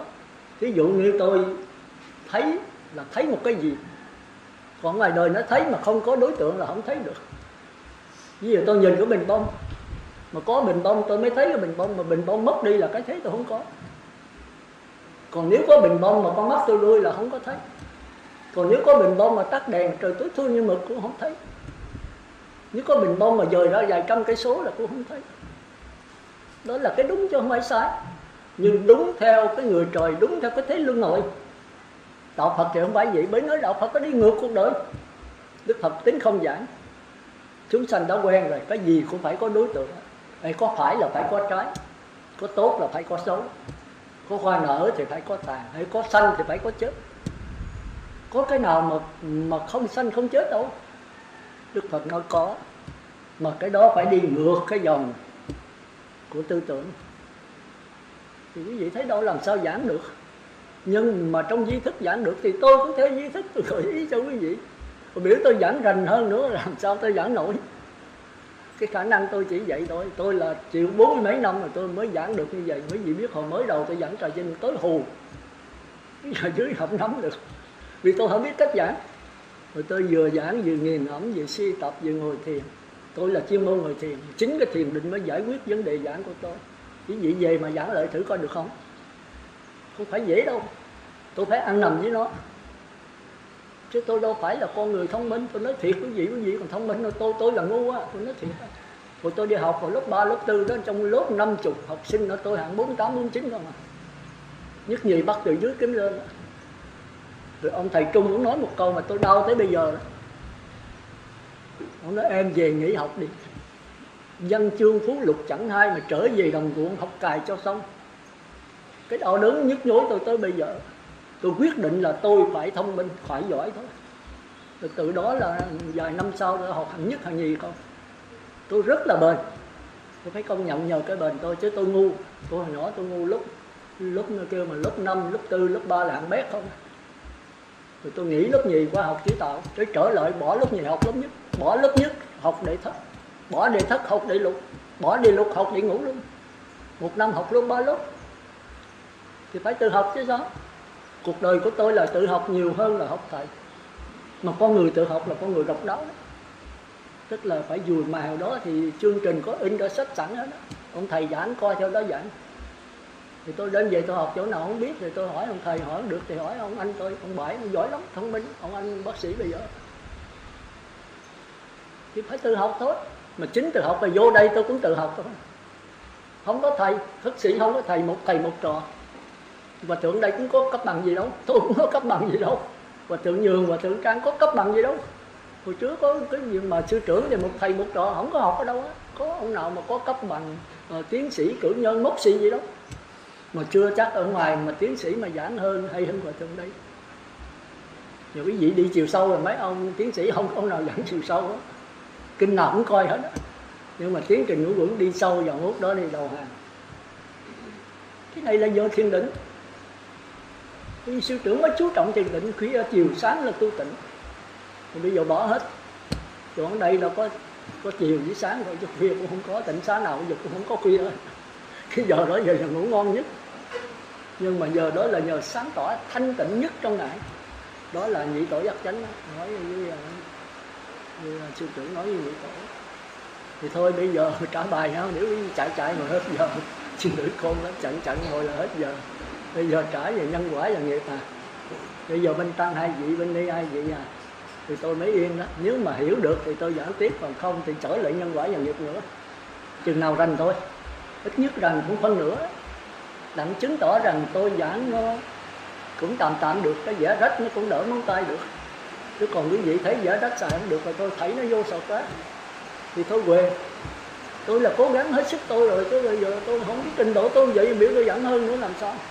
Biểu tôi trong 11 tiếng rưỡi mà trình bày hết cái tiến trình ngũ vững thì trời ơi, sư trưởng mà đòi hỏi cái đó thì tôi đóng đầu hàng thôi. Rồi sau này sư trưởng mới biết cái khó khăn của tôi. Sao sư trưởng mà có ra giảng lốt thì giảng ngũ vững thử coi. Sư trưởng giảng 40-50 thời chưa chắc là tăng chúng nắm được, cho đừng nói gì thôi. Nó khó trình bày lắm. Cái tiến trình ngũ vững nó dính liền giữa cái sát na và cái chu kỳ. Nó dính liền giữa cái bát nhã và cái chu kỳ. Nó dính liền giữa ngũ ấm ma và quá khứ ấm ma. Cái trình năm vững nó như vậy. Mà bây giờ chúng ta nếu mà không cần tiến trình ngũ vững đó, lọt ngũ ấm ma mà không hay. Muốn trình bày rất là khó, trình bày giữa cái tiến trình của sắc và tử hình thức thì được, mà trình bày qua cái mặt căn thứ nhất, thứ nhì, thứ ba là rất là khó. Còn so sánh giữa mặt căn thứ ba của nhập lưu với người trời thì càng căng nữa. Trình bày được, nhưng mà khi quý vị tu tập quý vị nắm không được. Rồi bây giờ cũng là không biết mình là nhập lưu hay là người trời mình cũng không được. Rồi tới biết bản lai quả thánh thứ hai thì tương tự như sơ thiền, nhị thiền, tam thiền. Hồi xưa thì tôi nghe nói nhất bản lai làm nhẹ tam dục. Mình không biết nhẹ làm sao. Với chừng bây giờ tiến trình của anh Nam Vững này mới thấy rồi. Nhất bản lai không trở lại khỏi người trời dục giới nữa đâu, mà lọt vào khỏi sơ thiền, nhị thiền và tam thiền. Quý vị theo cái tiến trình của Vững, quý vị thấy rõ như vậy. Thì vẫn còn tham dục. Rồi tới bất lai quả thánh thứ ba thì mới tương tự. Tương tự như tứ thiền và tứ con. Thành có quả thánh thứ ba bất lai còn luân hồi về khỏi tứ thiền một lần nữa mới đi tới A-la-hán. Về đó là mới đi thẳng A-la-hán. Còn nhất bản lai phải luân hồi về sơ thiền, nhị thiền, tam thiền rồi mới đi tới quả là. Còn nhập lưu phải luân hồi về khỏi người đời dục giới 7 lần mới đi thẳng qua A-la-hán. Bây giờ bắt tôi dẫn rằng sao phải từ từ chứ. Đó là phải từ từ. Tại sao vậy thì mình phải nghe vài chục lần nữa. Tôi giảng khái niệm vậy thôi để quý vị có một cái khái niệm. Thì sao tôi sẽ đi sâu là tại sao như vậy. Quý vị phải hiểu coi người trời dục giới nó khác nhau sao. Người trời dục giới mới diệt 5 tiền cái thôi. Những tiền cái là không phải cầm sát hỷ lạc, nhưng mà đối liên tục nhập vô trong đó không được, nhập xuất không được. Người trời dục giới chưa có nhập vô cái xuất. Tại sao vậy? Đó phải đi tôi nghĩ bữa nay tôi giảng hết rồi sao giảng được. Còn cõi trời sắc giới thì sơ thiền nó mới nhập được. Nhưng mà phân nửa bên trong, phân nửa bên ngoài. Hãy như hơi thở mà đến từ 1 tới 10 hơi thở cõi đến là nó phóng nó kéo lại, phóng nó kéo lại. Chứ là ly dục sanh hỷ lạc. Ly cái dục là những cái 5 truyền cái đó. Không có chiếm hữu bên ngoài mới kéo nó trở về bên trong. Tới hỷ lạc tịnh định xả, đây mà nhị thiền mới định sanh hỷ lạc. Từ nay vĩnh viễn nó không phóng nữa. Đó định sanh hỷ lạc tức là câu niệm Phật hơi thở nó nhập tâm. Hơi thân đâu, cái tâm đâu thì hơi thở đó, hơi thở đâu thì tâm đó, không có gì xen vô được hết. Niệm Phật phóng vô trong ai lại gian nó tràn ra được, phóng nó vô. Thì cái đó phải giảng từ từ, hôm trước tôi có giảng sơ rồi. Có không? Rồi mấy chuyện mà nghe là năm ngoái đó. Phải không đi được. Và tình gọi là cái đây con thêm thắc mắc nữa. Tình gọi giải một con. Ví dụ như bây giờ thì như cái vô đề mà tình gọi cái thứ thực xứ á, tức là cái pháp thiền này là thiền quán là điểm thứ nhất. Điều thứ gì khi mà người ta tu á mà người ta hướng đến cái thánh quả. Ví dụ như đầu tiên bước vào của quả nhập luôn, nhưng mà có những ngày trong kinh sử để lại Phật mà trong cái nguyên tắc của nó nữa đó, thì hỏi phải qua cái quá trình của tứ thiền sắc giới, tứ không thiền, tứ thiền, tứ không thiền, thì cái chuyện đó vẫn có thể vào cái quả tự luôn. Còn có thể vào cái quả tự luôn không qua cái con đường mà sắc thiền, tứ thiền, tứ không thiền. Đó là điều đó. Như vậy thì ví dụ như tu có những cái khuynh hướng, có nhiều khuynh hướng gọi là có người khuynh hướng thiền chỉ thì đi vào tứ thiền, tứ không thiền. Có người có khuynh hướng không đi vào thiền chỉ mà họ chỉ đi vào thiền quán, thì họ sẽ không đi qua cái con đường tứ thiền, tứ không thiền, nhưng mà dẫn vô được cái quả đi vào cái quả đầu tiên là quả nhập lương. Chúng ta từng quả vậy thì hỏi vô quả đi vô cái đường tứ thiền, tứ không thiền được không? Đây là ni trưởng còn kẹt nhiều lắm. Vậy là chỉ với quán là hai, vậy là chết rồi. Mình chia vậy là chỉ với quán là hai cái khác nhau hoàn toàn. Không bao giờ có chỉ mà không quán, không bao giờ có quán mà không chỉ. Nhưng mà mình nghiêng về cái chỉ nhiều hơn, cái quán ít hơn, thì đó là lối tu của ngoại đạo hồi xưa giờ. Còn cái pháp môn tứ niệm xứ này nghiêng về quán nhiều hơn. Quý vị muốn quán mà không có định làm sao quán? Cái tâm tán loạn làm sao mà quán? Mà khi đã quán được là cái tâm mình đã yên lặng rồi. Mà yên lặng là cái gì? Không phải chỉ sao? Chỉ phải tầm sát hỷ lạc mới gọi là chỉ sao? Có người không cần tầm, ta đi vô thẳng vào niệm Phật, ta không cần niệm Phật đếm từ một cái người, ta không cần hít vô thở ra đến một vô ra, người ta vô hít vô biết, thở ra biết. Có người ngồi tới là người ta tâm thanh tịnh liền. Chứ đâu phải là đợi quán tứ niệm xứ này là không có chỉ. Cái căn cơ người ta từ trước rồi là nếu một người đã thanh tịnh rồi thì người ta vô quán sẵn, nhưng mà trong đó phải có chỉ, là không chỉ làm sao quán? Cái tâm ni trưởng tán loạn, ni trưởng quán thân được không? Mà tâm đã yên định rồi tức là có chỉ trong đó. Rồi tôi niệm Phật đến từ 1 tới 10 hết thời đỡ vô tôi định trong đó rồi. Mà tôi nhảy giọt lên tôi không có quán thì có quán ít, tức là tôi đi không có qua pháp Phật. Phải quán vô thường vô ngã khổ đau, mà quán vô thường vô ngã khổ đau ít nhất cũng tới nhị thiền. Cái tâm yên tĩnh mới biết cuộc đời này là vô thường vô ngã và khổ đau là phiền não. Phiền não mới dọt lên cái cảnh giới ít phiền não hơn. Thì cái đó là cái phiền não vi tế nữa. Thì cũng lẫn quẩn trong cái dòng đó, chừng nào thấy vô thường vô ngã là niết bàn tịch tịnh. Thì cái này khó qua. Cái này không thể tu theo cái pháp mà chỉ quán nữa, mà pháp môn nhận lại. Thành ra ni trưởng cái chia chỉ với quán là hai thì chết rồi. Khi mà ni trưởng quán rồi là phải có chỉ ở trong đó, không chỉ là không thể quán được. Nếu mà tâm ni trưởng tán loạn, ni trưởng quán thân bất tịnh coi, quán cái gì được?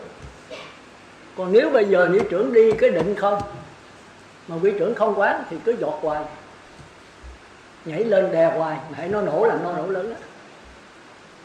Thành ra hai pháp mà phải đi đôi. Hay trong chỉ luôn luôn có quán, trong quán luôn luôn có chỉ. Mà nghiêng về cái quán nhiều đó là tứ niệm xứ, còn nghiêng về cái chỉ nhiều đó là tứ thiền và tứ không. Thì nếu tứ thiền tứ không qua cái quán rất là mau. Còn bây giờ mà chưa được sơ thiền nhị thiền mà quán không bao giờ quán được. Cái tâm đã tán loạn mà quán cái gì?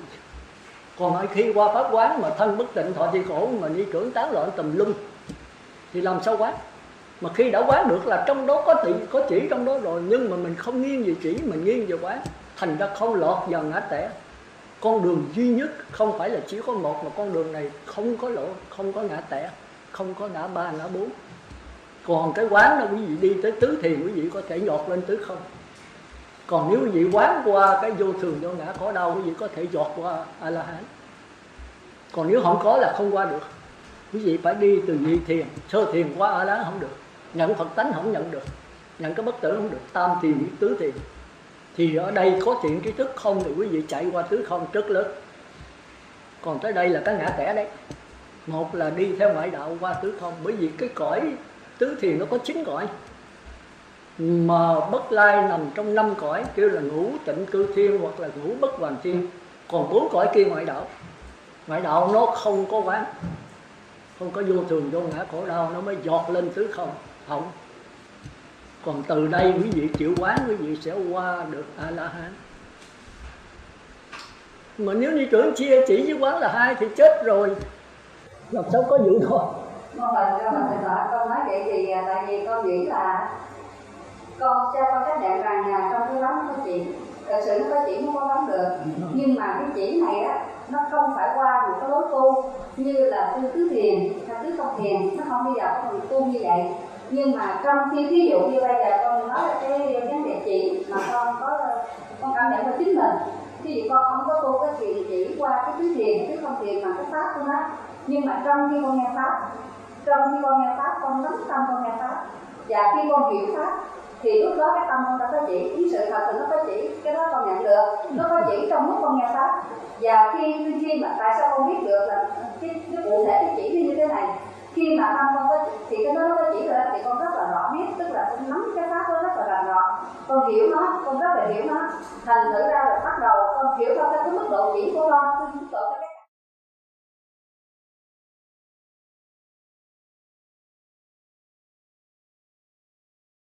tâm con đã có chỉ, cái sự thật thì nó có chỉ, cái đó con nhận được, nó có chỉ trong lúc con nghe pháp. Và khi mà tại sao con biết được là cái cụ thể cái chỉ như thế này, khi mà tâm con có thì cái đó nó có chỉ rồi thì con rất là rõ biết, tức là con nắm cái pháp đó rất là rành rõ, con hiểu nó, con rất là hiểu nó, thành thử ra là bắt đầu con hiểu theo cái mức độ chỉ của con, cái mức độ theo cái khả năng của con.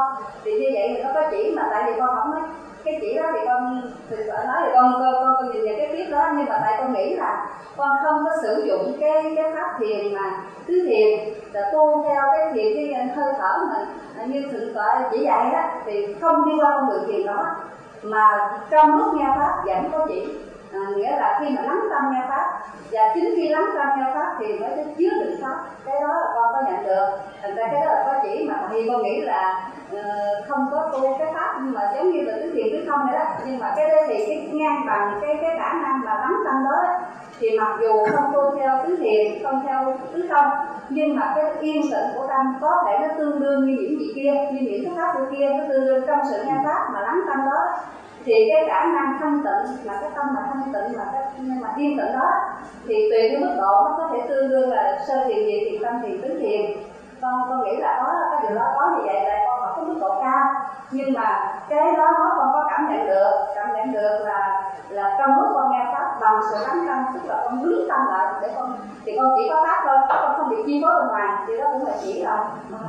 Gì đâu Phật ơi, cảm ơn vậy cho tôi mừng chút, để tôi giảng nữa là chết tôi. Thì chỉ quán đừng bao giờ phân hai, nhưng mà nghiêng về quán nhiều hay nghiêng về chỉ nhiều. Nghiêng về chỉ nhiều đó tức là một tiền liên có thần thông. Thì ở trong Trung Bộ Kinh có cái gì không để ý, để tôi giảng ví dụ công một bậc kinh là quý vị hiểu liền, kêu là tùy tính hành, Như Lai xác định. Còn Xá Lợi Phất không có tu theo chỉ mà tu theo quán, giống như vị trưởng nói vậy. Nhưng mà trong đó có chỉ, đâu có chỉ làm sao mà quán được. Thì kêu là tùy gì nhớ không? Tùy pháp hành, nó thành vậy đó. Tùy pháp hành, tùy tính hành đều đi tới A-la-hán như nhau. Nhưng mà tùy tính hành có lục thông, tùy pháp hành sau khi đắc A-la-hán mới hướng tâm mới có lục thông sao? Bị quán không à? Một khi ta tập trung là người ta có định lực, ta đi qua thần thông được. Nhưng mà thiên nhãn, thiên nhĩ, tha tâm, túc mạng không phải là đạo Phật, chỉ có lậu tận thôi. Thành ra tùy pháp hành đi lậu tận chứ không có năm thông. Còn tùy tính hành ta đi năm thông rồi ta bắt đầu qua. Mà nếu không qua đó thì như là ông Đề Bà Đạt Đa năm thông á, chứ không phải không. Mà không đắc A-la-hán. Thì chúng ta phải hiểu đó đó. Thành ra Đức Phật xác nhận tùy tính hành, tùy pháp hành đều đến A-la-hán hết. Cái gì đọc không hiểu mà nghe tôi giảng cái này quý vị coi lại quý vị hiểu. Thì quý vị muốn tu cái nào tu. Hãy lỡ từng tùy tính hành thì cứ đi tùy tính hành, đừng có bỏ nhảy qua bên kia. Còn hãy đi tùy pháp hành thì nó khỏe hơn, nó không lọt vào ngã ba. Tôi hồi xưa bị tôi tu tiên, thành ra tôi qua bên đây, tôi qua tùy tính hành. Tôi tầm sát bị đi theo số tức, là bên Lục Diệu Pháp Môn, sổ tùy chỉ quán hoàn tịnh định. Thì giống hệt như bên đây, sổ tức là đếm, tùy tức là theo dõi, sổ tùy chỉ là định lợi, và quán mới là dùng quán. Thì giống hệt như bên đây là đi tùy tính hành trước rồi mới qua pháp quán, thì nó lọt vào ngã tẻ. Đề Bà Đạt Đa đi thần thông rồi qua bên đạo Phật không được, mới là muốn giết Đức Phật để mà chiếm ngôi Phật. Thì chúng ta thấy đi cái chỉ trước nguy hiểm. Đi pháp quán thì nó nhẹ hơn, mà pháp quán rồi thời xưa không có. đạo là nó đi chỉ không à, thành đó nó không thành Phật. Rồi tới Đức Phật qua ngày mới thấy cái pháp nó nguy hiểm, thành đi pháp quán nhiều hơn. Cũng như bây giờ mình sân đi, thì bây giờ người ta chửi mình giận quá, giờ làm sao? Niệm Phật đếm từ 1 đến 10 đè, để không được thì niệm Phật khỏi đếm, không được thì làm sao lắng nghe tiếng niệm Phật, đè cho giữ nó. Thì cái bít tông mà nó muốn xì hơi lên mình đè thì nó không có xì được, mà hãy nổ là nổ lớn à. Nó nguy hiểm. Còn nếu mình quán là nói thôi rồi đó, mình quan trái nó, kiếp trước mình chửi nó, giờ nó chửi mình, thôi bỏ. Hoặc là mình là người tu, mình cao hơn, thôi mình tha thứ cho nó, bao dung cho nó là kẻ tiểu nhân, thì nó dễ hơn. Thì đấy là pháp quán. Nhưng mà nếu không có định lực làm sao quán được? Còn đây có chỉ mà muốn qua quán, mà không có chỉ là không có chỉ làm sao quán được. Thành ra trong chỉ có quán, trong quán có chỉ, mà quý vị nghiêng về quán không thì ít có bị ngã tẻ. Còn quý vị ngay về chỉ liền, chỉ nhiều thì có thị bị lộ tẻ. Quý vị khó qua pháp quán được. Mà quán vô thường vô ngã khổ đau đâu phải là đạo Phật. Pháp để mà chạy tiến hóa. Vô thường đâu phải là khổ, vô ngã đâu phải là khổ. Đức Phật không có vô thường, không có vô ngã sao? Mà Ngài có khổ không? Mà khổ là gì? Khổ là một danh từ khác của tập đế. Thì thấy là cái danh từ đạo Phật khổ đó. Khổ là cái gì? Khổ là phiền não. Phiền não là gì? Phiền não là tập. Tập là gì? Tập là thói quen. Thói quen là gì? Thói quen là tư tưởng. Còn như trưởng bị tôi giải từ danh từ thì chết tôi rồi. Nó nhiều khía cạnh của một thực tại thôi. Thì ghiền, nghĩa ngập, khổ, phiền não cũng là tập đế. Chúng ta thấy mà nãy cô nói về pháp Bồ Đề Tâm. Bồ Đề Tâm là gì? Chúng sanh vô biên thệ nguyện độ, phiền não vô số thệ nguyện độ. Rồi cái gì nữa? Phật đạo vô thượng thệ nguyện thành, Phật pháp vô lượng thệ nguyện học, đại thừa tối thượng thừa dốc. Đó là tứ diệu đế chứ đại thừa mốc gì đâu, phải không? Tứ diệu đế. Chúng sanh vô biên thệ nguyện đạo là cái gì? Khổ đế. Biết bao nhiêu chúng sanh này đang vô lượng mà thệ nguyện độ một vị, muốn thành Phật độ hết chúng sanh. Giống như sư trưởng nãy hỏi, A-la-hán không chịu phát Bồ Đề Tâm làm sao? Bồ Đề Tâm phải nói chúng sanh vô biên thọ nguyện độ tứ hoành thệ nguyện. Coi nó đại thừa tối thượng thừa mốc xì gì tứ diệu đế. Phiền não vô số thệ nguyện độ là gì? Phiền não là tập. Tập thì phiền não vô số, tập đế vô cùng. Thệ nguyện đoạn phải dứt cho trừ.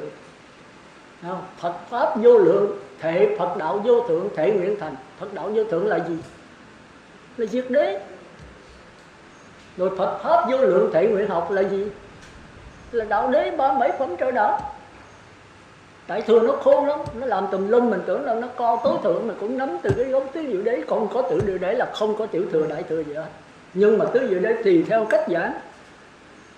Tứ diệu đế nói của Phật không là trật. Tôi giảng theo người trời cũng được, tôi giảng 4 đường ác cũng được, mà tôi giảng tứ thánh cũng được, mà tôi giảng 3 bậc tam tôn cũng được. Thành ra tứ niệm xứ này tôi giảng 4 đường ác cũng được.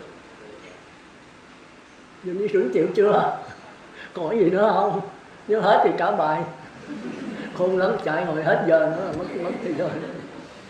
Bây giờ ai trả trước nè? Bên Tăng hay không? Hai vị? Ông ấy rồi xong rồi, bây giờ muốn coi người khác coi trình độ của mỗi vị. Ông Khánh thì coi, ông Sương Bắc Kiến cũng thôi. Còn bây giờ hôm nay thì có bên nữ là ni trưởng thôi, rồi như cô này thì muốn trả thì trả, chưa trả nè. Thì tôi coi trình độ quý vị đó, đặng mà tôi tiếp tục giảng hay là tôi nghỉ. Có vậy thôi. Nó lớn một chút à. Mô Phật tức là còn đại chúng.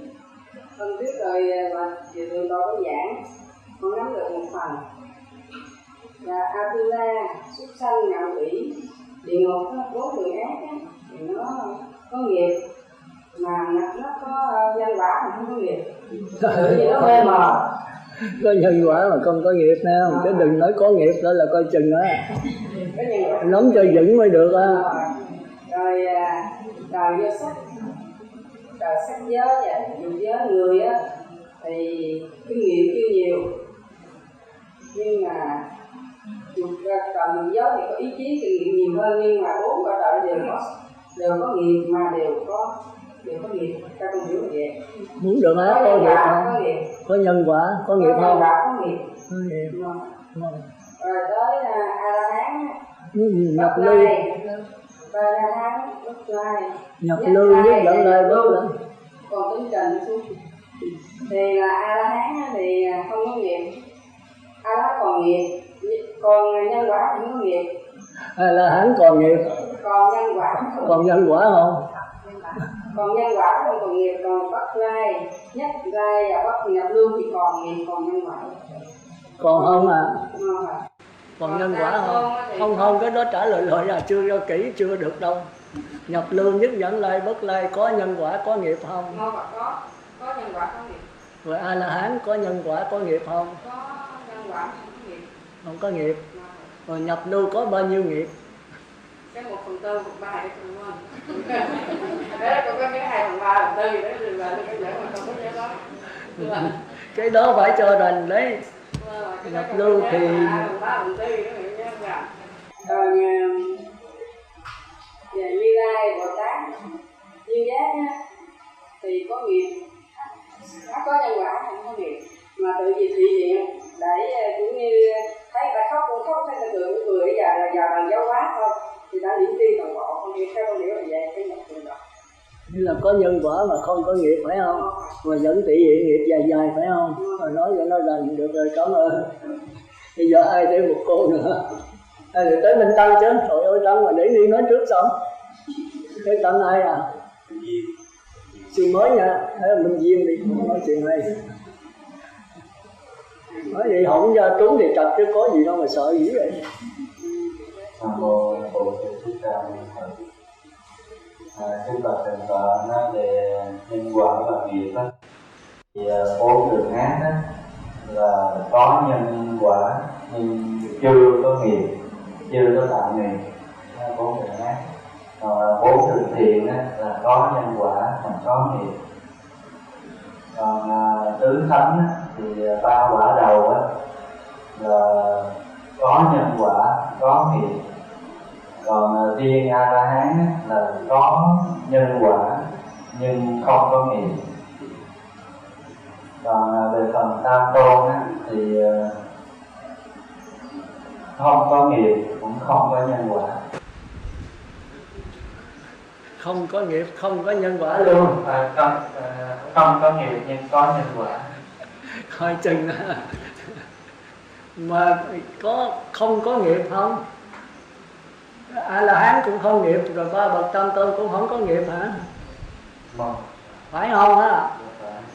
Mà có nhân quả không? Dạ có. Có mà không có nghiệp. Như vậy là A La Hán với 3 bậc Tam Tôn giống hệt nhau thôi. Nó dễ dẫn. Thôi được, cảm ơn được. Lỡ cái chỗ đó tôi đã giảng rồi. Bây giờ tới ai nữa? Bên Tăng 2, bên Ni 2 đi. Rồi tôi hiểu rồi tôi mới bắt đầu giảng tiếp. Tôi mới hăng sai mà tôi giảng. Rồi xong rồi tôi giảng qua cái tiến trình 5 quẩn. Ít chứ cũng 5-7 lần tôi mới kêu trả bài. Tôi hâm trước vậy để cái gì có cái sự chú ý thôi. Rồi sư đeo một kiếm nè. Nói là không có học khá rồi trả đi vậy có gì đâu, không tập thì trúng đâu có gì. Chúng ta sẽ tọa đúng. Tôi hỏi hình như tọa có nói việc là tác ý nó thuộc về thành quẩn. Cho nên chúng ta nào mà nó có cái nó tiến bộ nó có thành quẩn rồi thì mới có nghiệp. Còn để mà có đủ quẩn thì là phải có nhân quả. Cho nên là 4 đường ác thì có cái tâm lý nó có tác tâm, tức là nó có mang một cái năng quẩn nó để tự nhiên quả, nhưng mà nó chưa tiến bộ tới mức độ nó có thành quẩn cho nên không có chưa tiến nghiệp.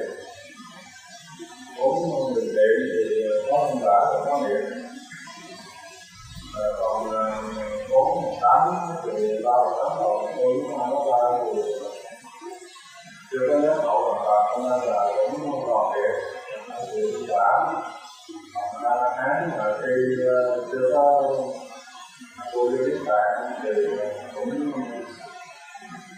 còn nhân quả, vậy thì nói rồi khi mà Niết Bàn đó nó vốn của sự có nhân quả. Còn các vị Bồ Tát như đức đi từ tâm đã tận mà học pháp để mà sống chung với chúng trong với sự chúng sanh được giác ngộ, ta cũng tùy tiện. Còn Như Lai thì không biết nổi. Bây giờ tôi hỏi một cái nữa, A La Hán lúc còn mang thân thì có nhân quả có nghiệp không? Thì A La Hán khi mà đã chết tịch rồi thì có nhân quả có nghiệp không? Có khác nhau? A La Hán còn A La Hán thì phải hết nghiệp. Lúc đó là lúc còn thân. Còn thân hay hết thân thì cũng Khi nhập về thọ tưởng định thì còn nghiệp không? còn là khi nào đi thọ tưởng định thì cũng hết nghiệp. Còn nhân quả không? Đi thọ tưởng định thì không còn nhân quả do là không có ăn uống nữa. Tức là không nhân quả là không nghiệp nữa, phải không? Khi nhập về thọ tưởng định phải vậy không? Còn khi mà ra mang sát thân thì có nhân quả mà không nghiệp, phải vậy không? Cảm ơn. Bây giờ mình đi thêm một câu nữa đi, rồi tôi bắt đầu giảng tiếp để hết giờ. Đi trưởng đi. Cô Phật tức là tự tọa, con thì cũng được nghe vậy, con được hiểu vậy, con thắc mắc. Con thắc mắc ở cái chỗ này. Ví dụ như ở có 4 người ác đạo thì không nhân quả, không nghiệp, thì con cũng nhận được là nhận được như vậy, mà con thắc mắc ở cái cõi trời, ở cõi dục á, thì ở cõi dục, cõi sắc, cõi vô sắc á, là nó có nhân quả, nó có nghiệp. Không còn làm gì là đúng không? Có phải là vậy không? Tức là ở cõi trên 4 thực nghiệp á, 4 thực nghiệp á, tức là có nhân quả mà có nghiệp. Con thắc mắc chỗ này. Con thắc mắc ở cái chỗ là trong khi mà cái người mà xâm về cõi trời, ngay cả cõi trời dục, là họ hưởng dụng liên tục. Cái là giống như có câu chuyện là khi mà một thiền viên mà lên cõi trời, là cái ông thiên tử là cái ông đó là ông mà thầy phúc ẩn được ông ở ra còn có người ông Kỳ Bà, ông vui tới mức độ ông vui ở cái cõi trời, ông vui tới mức độ là ông không có một chơi nghỉ, thì tức là đắm chìm trong cái vui đó là rồi như vậy á, cái chỗ cái nó hai cái thái cực. Nếu ở cõi địa ngục thì chịu hành phạt liên tục không ngơi nghỉ, ở cõi trời chịu được hưởng là không ngơi nghỉ, thì như vậy ở cõi địa ngục, ở cõi 4 đường ác đạo thì không phạm nhân quả. Thì như vậy khi ở cõi trời hưởng cái hạnh phúc đó, hưởng những cái hạnh phúc, cái hạnh phúc của cõi trời đó, nó cũng liên tục, thì như vậy việc nó không ở chỗ nào không chưa loại chỗ đó. Tức là ở 4 đường thiện á, thì khi họ, những người mà tu tiến thiền, họ xâm về cái cõi sắc giới, cõi vô sắc giới, thì họ hưởng cái hạnh phúc của thiền lạc đó, cái thiền kiến đó, thì họ hưởng cũng liên tục, thì họ đâu cái giờ phút nào tạo nghiệp giống như là của cõi, giống như ở cõi 4 đường ác đạo chịu khổ liên tục, thì cũng đâu có cái giờ cơ hội nào mà để họ có một họ chịu và trả quả, còn chưa lo hưởng lại. Thì như vậy cái nghiệp nó phát sinh như thế nào, con thắc mắc ở cái chỗ đó. Cảm ơn. Đi trưởng hỏi rất hay. Sau đó đúng là đi trưởng phải trả lời đó. Tôi trả lời xong rồi. Tôi có trả lời không? Nếu mà tôi giải thích ra tôi có trả lời thì đi trưởng phải chịu tội đó. Còn nếu mà tôi chưa có giảng thì tôi chịu. Đi trưởng phải trạch pháp chứ trời giao cho tôi hết đâu có được. Tôi có giảng rồi nhưng mình phải trạch pháp. Trạch pháp là bổn phận của quý vị, còn giảng là bổn phận của tôi. Nhưng mà tôi không giảng hết, tôi nở mà chỗ chút rồi quý vị lấy cái đó để mà trạch pháp. Tôi giảng nó nhất trí đó, hay nói thật giảng nhất trí, không bao giờ tôi giảng 1, 2, 3. Cái nào cũng quan về tạp niệm, nhất niệm, vô niệm. Mà vô thường, vô ngã, khổ đau là cái gì? Chữ khổ đau này thường quý vị hiểu lầm mà tôi đã nói nhiều lần rồi. Khổ đau đây tức là tập đế. Mà tập đế tức là tư tưởng. Khổ đau đây là cái hình thức của phiền não. Phiền não cũng là khổ đau. Khổ đau cũng là nhàm chán. Nó nhiều danh từ lắm. 48, 14 phiền não là do khổ đau. Phiền não là kiết sử là tập đế. Tập đế là tư tưởng là ghiền. Làm đi làm lợi thói quen là tập đế. Thành ra cái danh từ nó nhiều danh từ, mình phải nhiều danh từ mới hiểu được cái khía cạnh của nó. Thì quý vị đang ở trong sơ thiền nhị thiền liên tục hoài không. Cái thế giới của tư tưởng là vô thường vô ngã, nhàm chán là danh từ khác của phiền não. Nếu mà không nhàm chán người ta đi ra làm chi, ta xả thiền chi, ta nhập vào trong đó. Tôi có giảng không? Nhưng mà thắc mắc là ngay cái chỗ con hai ngữ ngữ á, tại vì khi ở cõi trời á thì cái người này cũng chưa hết cái đầu họ cũng còn chỉ là hưởng phước thôi. Thành ngữ ra tại sao mà ở cõi địa ngục á, ở có 4 đường ác đạo á, họ cũng đang trả cái nghiệp, còn cái bên này là đang hưởng phước. 4 đường thiện là đang hưởng phước, mà 4 đường ác là đang trả quả, đang chịu tội.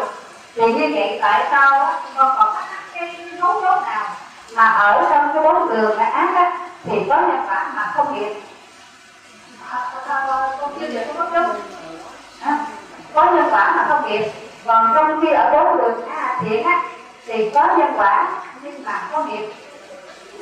Con tức là hai người này được là phạm hết rồi, tức là còn phạm hết con thì cái chỗ mà tụi con nói là còn thiền, con cảm tế, còn thiền não, tức là sau khi mà hưởng cái hạnh phúc trong cõi trời đó họ có nhận giác. Như vậy thì khi mà cái người ở cõi địa ngục thì sao?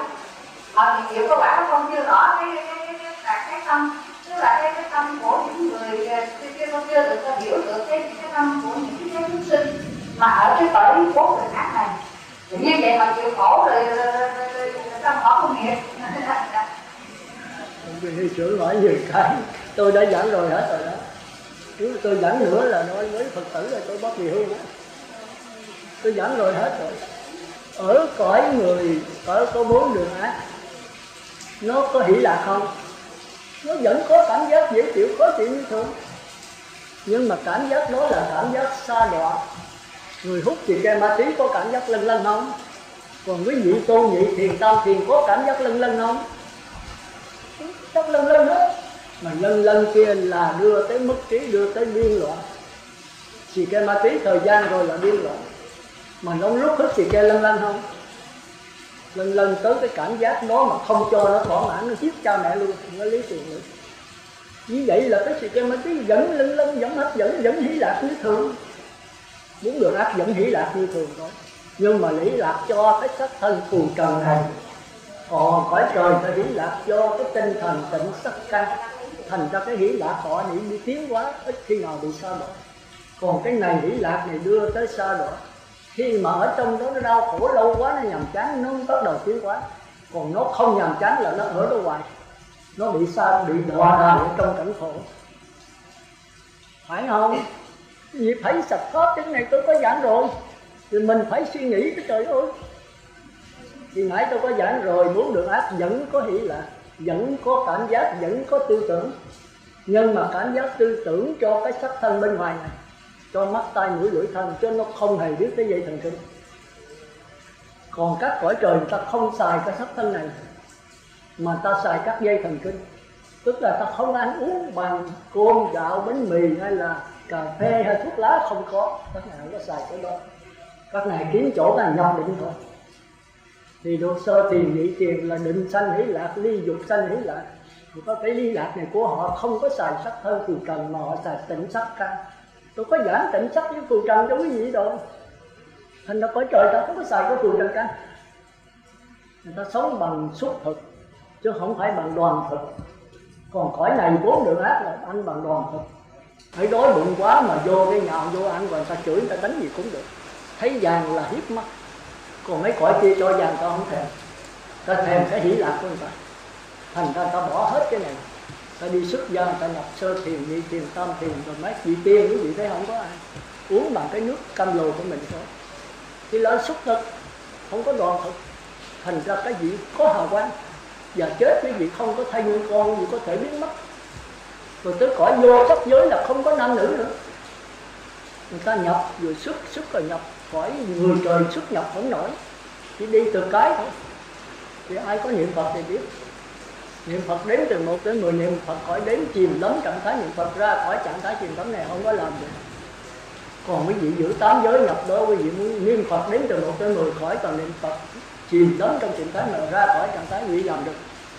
Rồi quý vị không cần đếm từ 1 tới 10, quý vị niệm Phật rồi chìm đắm trong trạng thái niệm Phật, ra khỏi trạng thái chìm đắm. Rồi quý vị vô chìm đắm liền, rồi ra khỏi trạng thái chìm đắm ở tịnh định. Rồi quý vị giữ cái tư tưởng không có sắc thân, có cảm giác gì, không dính mắc vào nó nữa. Do đè nén kỹ lâu sâu, quý vị có sắc thân, có cảm giác, quý vị sống bằng toàn tư tưởng không. Quý vị tưởng tượng sắc thân mình là hư không, hoàn cảnh là hư không, và cái tâm là hư không, toàn là hư không vô biên. Tôi có giảng không? Có không? Bây giờ đổ từ tôi, bây giờ biểu tôi trạch hết, làm sao quý vị lựa lắm, quý vị lựa chọn chứ. Hồi nãy tôi có giảng rồi, trong 4 đường ác cũng có ngũ quẩn đầy, nhưng mà chỉ có sắc quẩn thôi, thọ quẩn nó không hay biết gì hết. Nói chìm đắm trong nó, thủ trong sắc quẩn, thành ra nó ở đó. Thì cái thọ quẩn, tưởng quẩn vẫn chuyển biến như thường. Nhưng mà dính mắc trong cái này, mình giới cấm thủ ngâm ở trong này thì mình phải chịu cảnh giới này. Còn những cái lạc thọ người trời nó chuyển biến qua cái này không hay biết gì hết. Cũng như đứa bé nó ôm cái cục bịch kẹo thì nó chìm lắm trong bịch kẹo, ngoài có ai có cái gì thiết kể cho nó, miễn tôi chìm lắm trong bịch kẹo này thôi thì nó biết có bịch kẹo đó. Thì mình cũng vậy, nếu mà mình chìm lắm trong sắc thân này thì lối này ăn mặc ở bệnh, hút thuốc, xì ke, ma túy rồi cho nó thỏa mãn cái này. Uống rượu hay là đi chơi bời này kia đủ thứ, tiền bạc đánh bài này kia đủ thứ thỏa mãn, thì mình có hay cái cõi trời sắc giới là cái gì đâu, chả biết gì hết. Nhưng mà cõi trời sắc dục giới sắc giới có không? Không có như 4 đường ác, nhưng mà vẫn có trong vũ trụ. Rồi tôi đi tới cõi trời dục giới thì cái 4 đường ác này đối tôi không có, nó dẫn qua chứ, nhưng mà tôi không để ý tới nó, tôi cứ chìm lắm trong kia không. Thì tối nay tôi sống lân lân với những cái cảm giác cao thượng của tôi không cần nó uống đồ ăn này có không có cũng được. Rồi cõi trời vô sắc rồi có sắc thân, sắc thân chết cũng được, tôi sống bằng cái tư tưởng của tôi.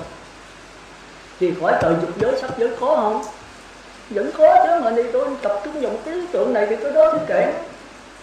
Bây giờ có trời đánh một người chết một bên nữa tôi cũng chả hay gì hết. Đức Phật có làm cái vụ đó, lúc này còn tu, còn là Bồ Tát. Hiểu chưa? Hiểu được chưa? Hay giảng nữa? Ở tới chiều tối rồi cô không hết. Tôi thì nhiều chuyện đâu, quý vị phải trạch pháp. Nếu tôi giảng từ chút là không được, tôi chỉ đưa ra đủ việc pháp là thấy cái gì mà Ni trưởng hỏi là tôi có giảng hết. Nhưng mà tôi không giảng câu trả lời của Ni trưởng. Nhưng mà những cái tôi giảng đáp lại thì đã giải thích hết. Tôi có giảng qua chưa? Bây giờ được chưa? Hay là để rồi chạy trốn cái vụ trả bài nữa? Tôi muốn hiểu cái trình độ quý vị nè. Giảng kỳ kế rồi tôi tiếp tục giảng nữa hay coi là nghỉ.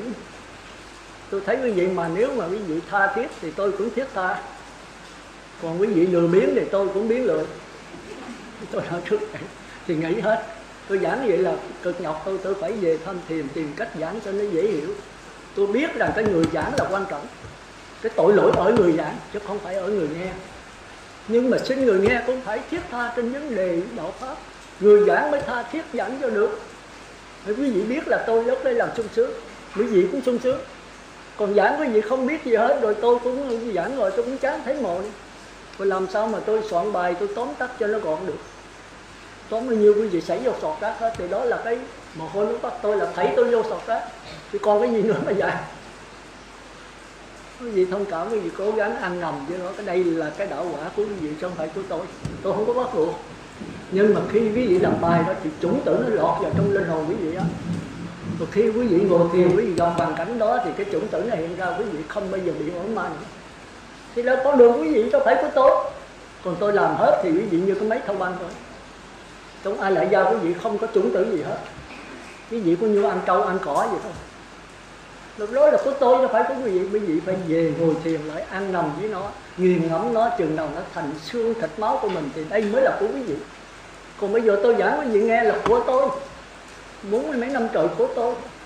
Mà tôi thấy là tôi sống với nó tôi cũng chưa sống được. Mà tôi giảng bây giờ tương đối rằng, chứ hồi xưa tôi giảng thật là tệ, nó khó giảng. Quý vị về giảng lại đi, tôi giảng được không? Mà nếu cầm giấy là tôi giảng không được, mà không giấy là nói là giảng dễ. Thì tôi tập trung lại lặng lẽ rồi nói ra, tôi giảng cho tôi ra tôi thôi. Thành nó có lúc tôi giảng chỗ này rất kỹ, mà tôi bỏ lửng vô chỗ kia, tôi giảng chỗ kia kỹ, vì cô khó đáp lại. Tôi thấy Đức Phật giảng cũng vậy. Trong kinh không có ngày mà giảng cho kỹ hết đó. Nhưng mà coi hết kinh rồi mình lấy lựa này kia mà đáp lại thì mới được 15 hạnh chúng sanh. Cái này không phải tôi đạt đâu mà của Đức Phật, thì tôi thấy nó mới sáng tỏ được. Bây giờ còn hỏi gì nữa không? Thì tôi hỏi đi, lúc đó là khỏi lại. Tôi bắt bị hương là như vậy. Hỏi những cái là muốn bắt tôi giảng cho nó rành rọt, mà trời ơi, làm sao mà giảng rành được. Bây giờ trả bài cái rồi tôi giảng tiếp thêm một người nữa. Cái cư sĩ là người ta trả được hết rồi đó, nhưng mà nó mất mặt tăng ni, người ta không dám trả thôi. Người ta trả nó rành, người ta nghe nó lâu quá rồi, không phải ta giỏi cái gì đâu, người ta nghe nó nhiều quá. Nhưng mà tôi nghĩ tăng ni là phải rảnh hơn. Nhưng mà tăng ni bây giờ bao nhiêu cư sĩ đó. Tôi bị cái cô gì ở Sa Đéc, cô nói câu là tôi trắng trợn. Cô đòi xuống ở dưới Trà Vinh tôi học pháp, học tri thức này, nói tôi giảng rành thôi. Tôi nói sao con không đi xuất gia đi học dễ hơn. Con nói xuất gia đâu, sư chỉ cho con đi. Con nói thiệt con đi các nơi không có chỗ nào như sư ở đây đâu. Nói được con xuất gia rồi, người tu bây giờ nói thật với sư bận rộn hơn con nữa. Tôi đầu hàng, tôi đó là một thực tế. Người tu bây giờ đa đoan lắm, sư đủ sự đó. Vô và làm bánh này kia, rồi buôn bán nữa, rồi bán bánh trung thu, bán bánh ít, đổi bánh đi bán. Rồi trong chùa làm chùa to cột lớn cất suốt ngày. Mấy sư cô phải đi giác xi măng, phải đi cầm len, cầm cuốc để làm cất tịnh xá, cất chùa. Trời ơi, còn cái gì nữa là đạo Phật. Sư cô mà sanh cái vườn lên tính là này tới đầu gối, rồi chạy bé đi sốt thuốc, rồi ra giác ở trên vai, rồi chạy đi xây cất. Tôi ra bên Đại Ninh, sư cô ra khoe tôi làm cho mắt. Sánh tôi này nó khó lắm. Cái này là ni cất không là có sư cất vĩ đại to lớn. Tôi nói ni giỏi quá ha, giỏi như người đời nữa. Không có nói tiền đâu mà mướn chứ, tiền này cất này mướn con nhiều. Tôi nói nếu sư cô tu giữ giới đi mà cất hết được thì tôi chịu thua ra. Mà cái này như cô cất cho ai? Cái tịnh xá Tam Bảo là của cư sĩ đâu phải của cô. Có chỗ thì giảng pháp, không có gì thôi, giảng ngoài trời cũng được. Cư sĩ nó cất để mình giảng pháp. Ông sư là chỉ, ông như cô tăng ni là chỉ pháp lý thôi. Bỏ hết rồi, còn tiền bạc gì đâu nữa. Không rớ đến tiền bạc vàng của quý đồ trang sức, còn cái mốc xì gì nữa đâu. Còn có giáo pháp nữa. Giáo pháp một là cho mình tu chứng đắc thánh quả, hai là do cư sĩ. Cư sĩ cầu mình cái gì? Mà đạo Phật là cầu cái gì? Cầu luân hồi sinh tử theo ý muốn ha. Có trước thái tử rồi, tôi không cần nữa. Tôi muốn sanh về cõi trời dục giới sắc giới vô sắc thì đại đạo nó đã chỉ cách rồi. Tu thiền định xuất nhà sơ thiền nhị thiền, đó là cõi trời sắc giới vô sắc. Đức Phật không thỏa mãn. Cái đạo Phật là chấm dứt đầu thai. Thì phải A-la-hán mà tới chấm dứt đầu thai Đức Phật còn không đồng ý. Phải tùy thuận trở lại giáo hóa, phải phát tứ hoàng thị nguyện. Thì còn chúng sanh, một chúng sanh đau khổ là tôi quyết định không thành Như Lai. Có dám phát nguyện vậy không? Mà đúng vậy, nếu mà chứ cái gì không làm vậy là không thành Như Lai. Không thành Bồ Tát là không đắc quả Như Lai. Sư trưởng Minh Đăng Quang đã nói. Đắc A-la-hán rồi mới thành Bồ Tát được, rồi nhập lưu nhất dẫn lai thành Bồ Tát vẫn được. Nhưng Bồ Tát phàm rất lột đột. Nhập lưu mà đi giáo hóa rồi rớt về cõi người trời dục giới. Mà chúng ta nhớ là cõi người trời dục giới bày hay nha, có vợ có chồng đó. Nhưng mà tiết dục là không đắm chìm trong đó lắm. Rồi tới là nhất dẫn lai nữa khá là rớt về cõi sơ thiền nhị thiền tam thiền. Trong kinh thì nói nhất dẫn lai làm nhẹ tam dục, mình không biết nhẹ làm sao. Nhẹ tức là vĩnh viễn không trở lại người trời dục giới nữa, mà còn kẹt vào sơ thiền nhị thiền tam thiền. Thành ra khi chết rồi nhất dẫn lai còn sanh về sơ thiền nhị thiền tam thiền, chứ không sanh về cõi người trời dục giới. Thì tam thiền vẫn còn dục, dục của cõi trời sắc giới, cái kia dục của cõi dục giới. Quý vị còn chưa rằng cái đó. Thành ra 15 ấn chúng sanh tôi mới nói cái đó. Cõi trời dục giới khác, từ địa ngục ngạ quỷ súc sanh Atula tới người trời dục giới đều nằm trong dục hết. Tới sơ thiền nhị thiền tam thiền cũng nằm trong dục. Thì trời dục giới là dục của cõi trời dục giới, cái kia là dục của cõi trời sắc giới. Tới tứ thiền mới chấm dứt dục được. Chúng ta coi 5 truyền cái thì biết. Từ là tầm đó là từ trừ cái gì? Trừ hôn trầm. Sát là trừ nghi, hỷ là trừ sân, lạc là trừ phóng dật. Hay là trạo tử vậy đó, cái gì dựng lên tự tôi thì thích với phóng dật. Còn tịnh định xả tứ thiền mới trừ dục được. Thành ra tứ thiền mới dứt khỏi dục. Dục của dục giới, dục của sắc giới, cái gì phải phân biệt cho rõ. Dục của dục giới là từ cõi người trời, nhưng mà cái dục chưa hết. Cái dục của cõi dục còn tới tam thiền là cái dục của cõi sắc. Tới tứ thiền mới dứt được tam dục. Thành ra mình phải hiểu, mình đã hiểu cho đành mà 15 xuống ở trong mình nó chuyển biến hoài. Mà hãy điều mình chấp thủ, mình dính mắc cái cõi nào thì mình luôn ngồi về cõi đó. Đó là cái tâm của mình. Bây giờ mình sống đây mà mình cứ nghiện ngập cà phê, rượu trà, cờ bạc hoài thì chết rồi. Bây giờ là địa ngục rồi, ngã quỷ súc sanh rồi. Thì đi tìm cái gia đình đó, mang sang thân tật nguyền đó, thân tiếu căn đó, chui vào trong đó, đồng thanh tương ứng, đồng khí tương cầu. Còn bây giờ quý vị tu tứ thiền tứ không thì chết đi sanh về cõi trời đó. Còn quý vị quán cái vô thường, quán là thân thọ tâm pháp, mà quý vị quán thân bất tịnh thọ thì khổ, thì quý vị cũng là đồng với cõi trời đó, chứ đâu có qua đạo Phật được. Nhưng mà không quán vậy quý vị không qua đạo Phật được. Phải dùng tư tưởng tốt đuổi tư tưởng xấu. Rồi từ đây quý vị mới nhận lại là cái này nhận lại là khó à. Từ đây mới chặt đứt các dây xiềng để tới Niết Bàn. Thì chữ chặt đứt này giết chết người ta. Chặt đứt làm sao? Thành ra trong kinh có nói nếu ai quán bất lạc bất khổ thọ mà như thật biết sự tập khởi, sự đoạn diệt, vị ngọt, sự nguy hiểm và sự xuất ly ra khỏi các cảm thọ này, cái này chết người. Sự tập khởi là gì? Sự đoạn diệt là gì? Vị ngọt là gì? Sự nguy hiểm là gì? Sự xuất ly là gì? Các học giả giảng tôi thấy khác tôi đó, tôi không đồng ý. Giảng trở lại người trời. Vì coi bài kinh 66 bây giờ sẽ thấy không đó. Tại sao nếu ai mà cảm xúc với lạc thọ mà quan nghĩ tán thán trước ở trước thì tham tìm yêu tùy tâm. Ai cảm xúc với khổ thọ mà sầu muộn than gian than khóc đập ngực rơi vào bất tỉnh thì sanh tìm yên sẽ tùy tâm. Mà cảm xúc bất lạc bất khổ thọ mà không như thật biết, như thật biết mới khó. Sự tập khởi, sự đoạn diệt, vị ngọt, sự nguy hiểm và sự xuất ly ra khỏi các cảm thọ này thì vô minh tìm miên sẽ tùy tâm. Mà tại sao cảm lạc thọ khổ thọ mà lại tham sân mà bất lạc bất khổ thọ đi là rơi xí mấy? Nếu mà ai cảm xúc bất lạc bất khổ thọ mà quan nghĩ tán thán Chúa ở trước được không? Tại sao? Mình phải giống đặt vấn đề chứ. Đặt rồi tôi trả lời không được. Tôi tự đặt ra, tôi trả lời không được. Tôi mới giọt lên Đà Lạt. Ở đây trụ trì là cũng chuyện nhiều quá. Thật sự là giết chết cái người tu.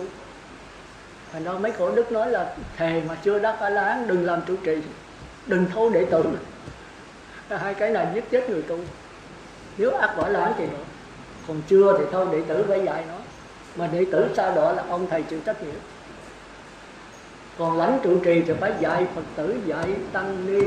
Còn dạy Phật tử, mà Phật tử hư thì ông trụ trì phải chịu trách nhiệm. Cái việc trụ trì nặng nề lắm chứ không phải dễ đâu. Thành ra tổ đức khuyên là thề nếu chưa đắc lá đừng có lãnh trụ trì, đừng có thâu đệ tử. Tôi hồi xưa cũng có cái nguyện đó đó, nhưng mà tôi nói nếu mà ngoài cái nguyện của tôi phải chịu thôi. Tôi không có mong muốn, nhưng mà hãy kẹt rồi phải chịu làm. Ngoài cái bất khả kháng của tôi thọ giới trì kia tôi cũng nguyện vậy. Và tôi nếu không đắc quả lá thì tôi không thôi đệ tử mà cũng không trụ trì. Nhưng mà rồi kẹt hết trơn. Bây giờ mình lớn tuổi đạo nhất là Hòa Thượng Trang rầy hoài. Sư nói đợi A-la-hán là chừng nào sư đắc A-la-hán thì tôi đi tìm mấy cái Phật tử ở trên con cá kèo khô á. A-la-hán là cái gì? Không biết chết bây giờ tôi mới hiểu là cái quả A-la-hán tôi thấy là không đắc được.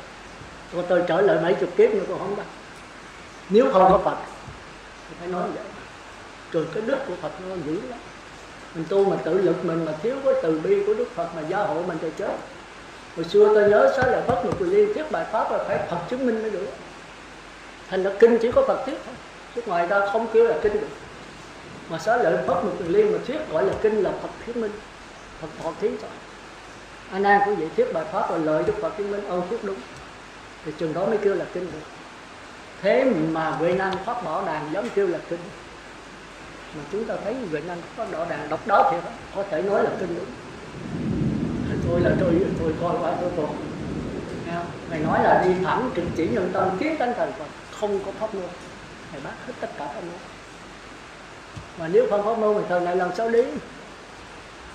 Thành ra chúng ta thấy mà ông Bồ Đạt Ma gặp thần quan đối đáp độc đó, thì thần quan đang giảng pháp qua, ông là đại pháp sư mà ở tại kinh đô, thì Bồ Đạt Ma vô nghe xong đó thì ông hỏi tôi ai có sở nghi gì không, hỏi 3 lần, lần thứ 3 Bồ Đạt Ma đưa tay lên hỏi ngài giảng cái gì vậy?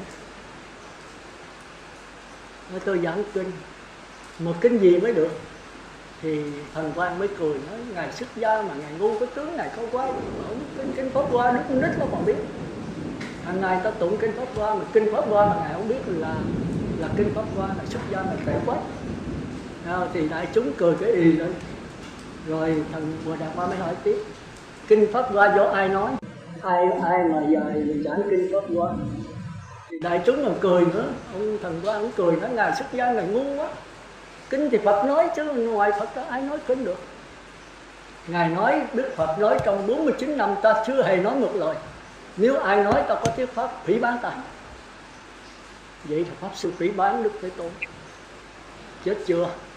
Thấy đâu Phật thuyết tới đâu là ngài gạt bỏ tới đó. Để mình đừng có chấp.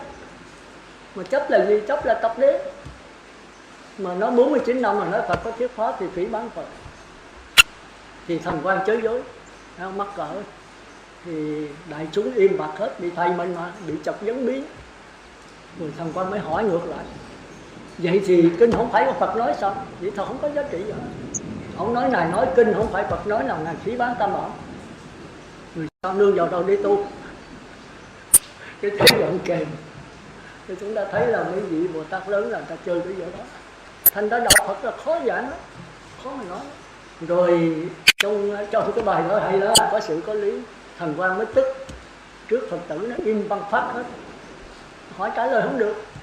Rồi giận là phải tán cho Bồ Đạt Ma 2 bạt tay. Thì ở trong nói rằng Bồ Quan bị gãy mấy cái răng. Rồi cuối cùng là ngài tiếp thu không nổi. Bồ Đạt Ma là chánh pháp. Đó, Bồ Quan mới bỏ ra khỏi chùa. Thì thần quan mới tức tối. Mình ăn hiếp người ta, mình pháp sư tất nhiên là có hiểu biết, nhưng mà trong lúc sân quá thì đánh người ta. Người ta hỏi rất là đúng. Mình chửi người ta là không biết là cái tụng kinh pháp hoa không biết là Phật nói. Mình chửi thẳng mặt người ta. Rồi tới chừng người ta hỏi lại mình biến, mình đánh người ta. Một pháp sư như vậy thì đâu có xứng đáng gì. Tuổi với Phật tử, mắc cỡ với Phật tử. Về cái mà bắt đầu tìm hết kinh điển để trả lời 2 câu hỏi đó. Kinh có phải Phật nói không? Thì 49 ngày trước khi tịch diệt thì ngài Đức Phật nói trong 49 năm ta chưa hề nói một lời. Nếu ai nói ta có giải pháp thì nó bị bán tay. Rồi bây giờ bỏ kinh là lấy cái gì tu? Nếu mà nói kinh không phải Phật nói là bị bán ta bỏ, không có giá trị nữa. Lấy gì mình tu? Mình coi hết kinh rồi cuối cùng tìm không ra. Ngài mới đốt hết kinh, bỏ chùa. Cái gì đưa đốt bậy ha. Cái này nói lý này. Đốt hết kinh, bỏ chùa đi tìm Bồ Đạt Ma. Tìm 9 năm trời. Thôi tới đây thôi ha, chuyện nó còn dài lắm. Thì cái đó mấy vị phải biết cái lý. Đại thừa luôn luôn có cái lý nằm trong đó. Cái sự chỉ là tạm bợ thôi. Thân khẩu không thua mà cái lý. Đây câu chuyện mới là động đó. Hôm nào tôi rảnh tôi dẫn về cái này cái lý. Thì biết Bồ Đạt Ma là chánh pháp. Mà thần quan tức là trong sư trưởng Minh Đăng Quang có thuyết phần đó. Ngài nói rất là cô động. Nhưng mà đọc vô mình hiểu. Những Minh Văn có cái bài gì đó là chánh pháp hay gì đó, chánh pháp vậy. Tôi coi hơi nhiều. Rồi đi tưởng là Minh Văn tôi coi hết 69 diễn luôn. Nhưng mà tôi quên hết, bây giờ chỉ nhớ những cái ý thôi. Thì Ngài có triết lý phần đó. Sư trưởng mình triết lý độc đáo nha. Từ cái mà Dư Long buồn với mà ông Mục Kiền Liên rồi đó, Ngài giảng rất là chưa thấy ai giảng độc đáo gì đó. Bây giờ chúng ta trở lại, giờ trả bài không hay sao đây? Hay là chạy trốn nữa? Cho tôi biết rằng mà tôi giảng tiếp đi sâu vào nữa. Còn nếu không là chúng ta nghĩ ở cái nhân quả nghiệp báo, không có đi vô cái này là chúng ta không qua ngũ chuyển được. Không qua ngũ chuyển được. Tôi muốn là tất cả quý vị đều trả. Đúng là nó phải. Thì chúng ta mới đi sâu được. Mà bây giờ ai lại ra quý vị không có nhân quả và nghiệp, quý vị làm sao tu? Quý vị đâu biết mình ở đâu. như trưởng đại hỏi thì như vậy là cũng còn chưa có thành gì vấn đề nhân quả và nghiệp. Mình tưởng đâu là vô thường vô ngã khổ đau, cái khổ đau nó nhiều nghĩa lắm. Nhàm chán là khổ đau, một tập khí là khổ đau, một thói quen là khổ đau, phiền não là khổ đau. Như chúng ta nói là cái danh từ nó vậy, mà có một cái mà nó nhiều khía cạnh của một thực tại. Một phiền não, khổ đau không phải là tập đế sao? Thì đi lại đi tới đi lui nó cũng nằm trong tứ diệu đế thôi. Nhưng quý vị phải biết nhiều khía cạnh. Cũng như chi kiến nãy tôi nói là qua tới cái A Lại Gia với cái nghiệp cũng nhiều tên. Hành quẩn cũng là nghiệp, mà tìm thức cũng là nghiệp, thức thứ 7 cũng là nghiệp, rồi sanh diệt từng sát na chu kỳ cũng là nghiệp, mà cái vọng tưởng u ẩn cũng là nghiệp. Như tưởng nói sao mà sử dụng nhiều quá mà tôi làm sao nắm được. Chính nhiều cái mới chỉ rõ cái thực chất của một sự vật mà nhiều khía cạnh mình mới thấy nó rất hay. Nó rất hay. Bởi vì cái khía cạnh mà mặt na là sanh diệt chu kỳ, sanh diệt sát na. Rồi còn kêu là tiền tống thức nữa. Để tiền vô thì thành sát na, mà tống ra thì thành chu kỳ. Cái đó là mặt na, là nghiệp. Thành ra khi chết rồi mình còn cái gì? Còn có cái A Lại Gia là kinh nghiệm kiến thức, tức là vô minh. Vô minh đó, kinh nghiệm kiến thức đó là chúng tử. Nhưng mà khi vào trong đó nó biến thành sát na là mờ mờ. Thì chúng ta phải hiểu đó. Rồi truyền thống thức là truyền vô là tống ra. Rồi sanh diệt là vô thì sanh diệt sát na, trở ra sanh diệt chu kỳ. Rồi tiềm thức là cái thức tiềm ẩn. Nó nằm ở đó mà chúng ta không hay biết, không nhận được gì nó hết. Thì sau này chúng ta học, chúng ta còn nhiều danh từ nữa, mà danh từ chừng nào chúng ta càng thấy sáng tỏ chừng ấy, chúng ta thấy cái thân mình nó rõ ràng hơn. Nếu rõ ràng chúng ta làm sao bị ngủ ấm ma được. Còn vấn đề mờ mờ là chết. Mà rõ ràng trước tiên quý vị phải chịu sự rắc rối, sự phức tạp. Rồi quý vị phải ngồi thiền, quý vị lắng nghe, trở lại con người thật sự mới thấy nằm trong đó. Quý vị bây giờ biết tư tưởng mà biết tưởng quý vị còn thấy khó biết. Còn ý chí là nó không có căn. Cái mặt na không có căn. Còn cái A Lại Gia lại không có căn nữa. Mà hai cái này là không bao giờ chấm dứt. Nó hành chuyển như bọc lũ. Chuyển là thay đổi, hành là liên tục. Còn thức thứ 6 nó chuyển mà không hành, nó bị gián đoạn. Còn 5 thức đầu cũng chuyển mà không hành, gián đoạn. Cái xác thân cũng gián đoạn. Cuối cùng chết rồi còn có cái A Lại Gia thôi. Còn cái mạt na nó hai phần. Một phần chấp lấy cái của ta, tức là xác thân, cảm giác, tư tưởng là của ta, gián đoạn. Một phần chấp lấy kinh nghiệm, kiến thức dưới hình thức năng lực, còn nó vô nó ôm lấy cái năng lực này làm cái ta. Thành ra mạt na là chấp ngã. Cuối cùng còn cái A Lại Gia và cái mạt na do nó ôm lấy cái phần kinh nghiệm kiến thức là ta, còn cái của ta thì chấm dứt, nó gián đoạn hết. Rồi nó lơ lửng trên không gian mới đi tìm cái sắc thân mới. Mà ngay bây giờ mình phải thấy nó. Ngay bây giờ kinh nghiệm kiến thức của mình đấy, cho nên thấy bây giờ tôi hỏi quý vị là quý vị lên cái hình hồi 4 tuổi quý vị lại đây. Nói bạch sư cái hình này lúc con còn 4 tuổi. Tôi hỏi đứa bé 4 tuổi với mình bây giờ 50 tuổi là một người hay là hai? Nếu chúng ta không hiểu nhân quả nghiệp, chúng ta làm sao trả cái lời câu này được? Đứa bé 4 tuổi với mình bây giờ là một người hay hai người? Một là sai mà hai là trật. Thì quý vị phải hiểu đạo Phật cho sáng tỏ. Hết giờ, quý vị chạy trốn nào nó trả bài. Có học nữa không? Tôi chắc còn kỳ nữa nghe nãy Minh Cảnh nói 10 năm nữa. Dù quý vị học không? Học thì trả bài, còn không là tôi không xuống nữa. Thì tôi lấy vậy đó. Tôi thấy tôi nản rồi. Quý vị không có tha thiết gì hết trơn. Thì tôi tha thiết bao nhiêu số con thôi. Quý vị tinh tấn thiết tha thì tôi tha thiết để cùng nhau trao đổi với nhau. Quý vị bắt tôi đọc diễn con thì tôi thấy quý vị không có chủng tử gì hết. Những chủng tử rồi sao thì quý vị lấy cái gì tu? Muốn mấy năm trời tôi vấn đề sanh tử, tôi không chịu luân hồi về cõi trời, tôi nói thật vậy. Tôi muốn làm sao chấm dứt cái đầu thai. tức là phải A-la-hán đâu, phải nhập lưu. Cái gì đang nhập lưu là tôi mừng rồi. Thì từ nay quý vị biết con đường đi rồi. Thì con đường đi là quý vị phải trả lời nhân quả và nghiệp mấy cái tiến trình của vững cho rành thì quý vị mới vô phải nhập lưu được. Còn không là không bao giờ tới là tôi.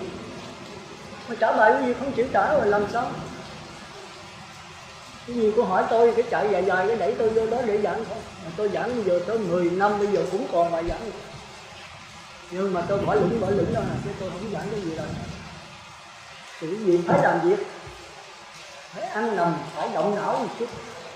Thì tôi nói gì lười biếng là chỗ đó. Tôi học bây giờ không, cái gì ngồi thiền gắn mà đêm 3 thời đi, gắn đi theo sư trưởng đi không có lạc đâu. Thời khắc biểu niết bàn, đi thời khắc biểu này là đến niết bàn. Thành đó dưới tôi cái gì cũng dám xuống là phải hành theo chú dạy luật thời của sư trưởng. 11 giờ kia phải thức dậy ngồi tới 1 giờ. 3 giờ rưỡi sáng, theo bên Phật sĩ là không có tụng kinh nha. Chỉ có là thật sự với sa di thôi, tùy theo là tu thiền bằng vô tự. Sư trưởng là tôi biết nghị tổ đó mà ông nào mà tùy theo mà còn tụng kinh là ngoài mất tùy hương. Tôi mới biết cái Phật sĩ này nó khác với bên chùa. Cầu an cầu siêu là cầu bằng kinh vô tự, không có tụng kinh, không có trống, không có chuông. Chỉ có chuông đó cho cư sĩ không phải cho mình. Cư sĩ là không có trống, không có chuông, không có kèn, không có khánh, không có mỏ gì hết. Thế mà tôi thấy nhiều tịnh xá bây giờ có mỏ, có khánh có gì nữa. Chết rồi. Cái đạo lý này cao quá, giờ trở thành thấp quá. Thành ra sư trưởng nghe nghị tổ nhắc lại, mấy ông tu đó một Phật một ma. Chứ mấy ông không thể thanh người trời được đâu. Bên chùa người ta chết ta thanh trời. Người ta có làm, có ăn, có đủ thứ, có giữ tiền, người ta có tự lực, người ta tinh thần, người ta đi ra, người ta có cài thuốc luyện, người ta trồng rẫy này. Còn cái này là đi xin ăn thôi. Bá tánh hộ cho mình. Chỉ còn mình có cái pháp lý thôi. Bác sĩ là chỉ có nó pháp. Thành ra chúng ta thấy hồi xưa giờ bên chùa đó thì tụng kinh ăn chay rồi về. Bên đây là không được. Hãy mà bữa trai tăng xuống nội là phải có bài pháp. Bài pháp là căn bản, là quan trọng nhất của truyền thống Khất sĩ Minh Nam Quan. Bây giờ pháp lý bây giờ không nắm gì dặn cái gì bây giờ. Mà nắm phải nắm cho thật rõ. Một là cho mình nếu rõ thì mình thành Phật, còn trật thì mình thành má. Quý vị làm miếng quá rồi làm sao? Không phải là tôi làm khó cái gì đâu, tôi nói thật cái gì đó. Vì sao quý vị hiểu tôi, quý vị mới cảm ơn tôi. Bây giờ quý vị thấy sao mà tôi khó quá. Bây giờ ai lại ra trống trơn không có gì. Tôi 40 mấy năm trời là tôi ăn nằm dưới cái đau khổ gần nhắm tôi là vấn đề chấm dứt độc hại. Đó mới đi vô cái tiến trình của nó ngưỡng được. Nó ngưỡng tiền sắc thọ thân thọ dễ thôi. Cái tầm pháp là khó. Cái này nó căng đó. Quý vị không nắm được nhân quả với nghiệp của quý vị làm sao? Thì sao? Bây giờ sao? Tiếp tục nữa không? Thì tới trả bài đó. Đi trưởng chạy hay lắm. Hỏi này hỏi kia rồi để chạy không có trả gì hết trơn. Thì trước là không có mặt rồi, kỳ này lại là lấn nữa. Thì quý vị tôi thì sao cũng được hết đó. Mà tôi thì không muốn làm cái gì cho thật. Nghĩa là quý vị trả bài là quý vị phải nắm được, phải hiểu rồi đó. Ít nhất cũng hiểu 70-80%. Còn quý vị không trả gì hết thì chừng đó ra người ta hỏi là bữa học hết học khăn dặn cái gì. Ai có biết đâu. Còn đi học mà trả lời gì chết rồi. Biết và phải áp dụng vào cuộc sống của mình và giúp cho người khác áp dụng cho đúng. Như thế nào là ngũ âm ma, như thế nào là tư tưởng, như thế nào là bát nhã, như thế nào là nhất niệm, như thế nào là vô niệm. Hai đường lối tu khác hoàn toàn. Thứ nhất niệm là tiến hóa, thăng hoa, quán vô thường vô ngã khổ đau. Rồi đè nén pháp môn đối trị, tập trung kỹ nậm mạnh lâu sâu chỉ để mà vượt lên chạy trốn. Còn cái này là lặng lẽ phải nhìn cho nó rõ. Nhìn cái tư tưởng nó diễn biến bắt đầu từ đâu, nó diễn biến như thế nào, nó chấm dứt như thế nào. Cái cảm giác cũng bắt đầu từ đâu có và biến như thế nào, nó chấm dứt như thế nào. Không được xen vào nó. Rất là khó. Mà cái đường lối tu là khác hoàn toàn. Không có pháp môn, không có thời gian, không có không gian, không có bổn sư. Mà nói là nói vậy, đại khái vậy. Vậy nắm được rồi, nhưng mà đi vô là không phải vậy. Thành ra ni trưởng muốn đòi hỏi tôi đi vào cái chiều sâu để nắm rõ. Trời đất ơi, nói chút xíu vậy mà đã lười biếng rồi, biết tôi giải nắm rõ làm sao. dò thành cái cục thuốc tể bỏ không ăn, đốt giai đoạn cho nó nóng rồi. Phải vui mai kính sử là phải ăn nằm với nó, phải nghiền ngẫm tới lui hoài rồi mới bắt đầu đi vào cái chi tiết. Cái giảng đại khái thì nó dễ đó, nhưng mà đi vào chi tiết thì có. Giữa địa ngục với ngạ quỷ khác nhau sao? Ngạ quỷ súc sanh khác nhau sao? Súc sanh Atula khác nhau sao? Còn Atula tới cõi người khác thì sao? Người khác với trời dục giới thì sao? Dục giới khác với sơ thiền, với nhị thiền, tam thiền, tứ thiền sao? Cái gì phải cạnh hết. Rồi nó sẽ diễn biến trong con người nếu mà nhận được nó. Rồi mình chìm đắm thích thú nó rồi thì sanh về cõi đó.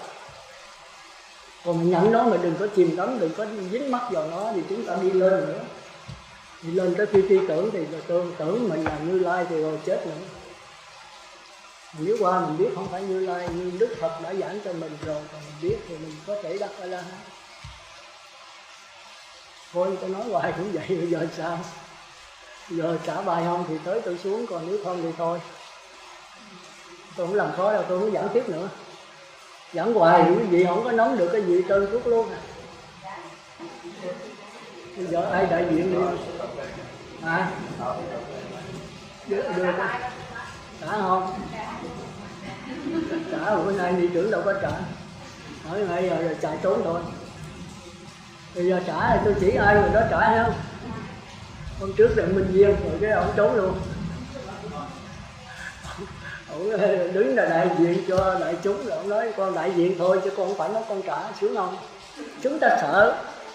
Muốn thành Phật thì muốn, mà khi đi con đường Phật thì lại sợ. Trả thuộc thì thôi chứ có gì đâu. Không trúng thì trật, tôi nhường cái đó, tôi mới biết cái chỗ trật tôi cải sửa. Như nãy ông nói cái gì đó là A-la-hán là cái gì chỗ đó sai đó. A-la-hán nhập niết bàn nó khác, A-la-hán còn sắc thân khác. Còn sắc thân thì nghĩa là toàn 15 hạng chúng sanh đều nằm trong nhân quả hết. Dòng Như Lai cũng nằm trong nhân quả, không ai ra khỏi nhân quả hết. Nhưng mà cải sửa nhân quả thì người trời còn 4 đường ác thì chưa có biết cải sửa. Thì chưa biết cải sửa làm sao có nghiệp. Có nghiệp là phải có ý chí, có hành vững, có sự suy tư đắn đo thì mới cải sửa được. Còn nó sống nhân quả sao nó chịu vậy? Thì chúng ta thấy rõ tôi đã giảng rồi. Ngạ quỷ thì đói là vô bốc liền, người ta đập chết cũng được, không có suy nghĩ. Mà tư tưởng còn không có làm sao mà có ý chí. Còn súc sanh thì suy nghĩ cách lờ mờ. Mà khi tình dục nổi dậy, đói nổi dậy thì ăn thịt con luôn.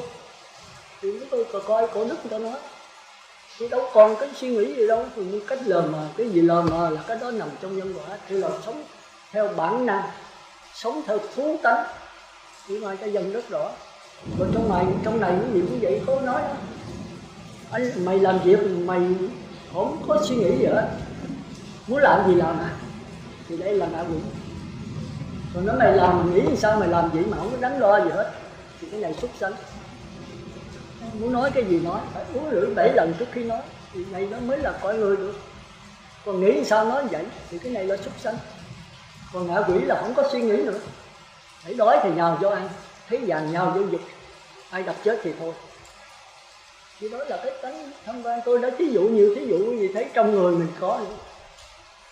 Còn nếu mình không dính mắc đó thì mình dùng pháp mọi người trời đè nó xuống. Niệm Phật đếm từ 1 tới 10 mày tham gia tao không cho mày tao. Di Đà Phật rồi hít vô thở ra đếm đè nó xuống. Rồi quán các pháp rồi vô thường vô ngã mình không kéo là ở tụ.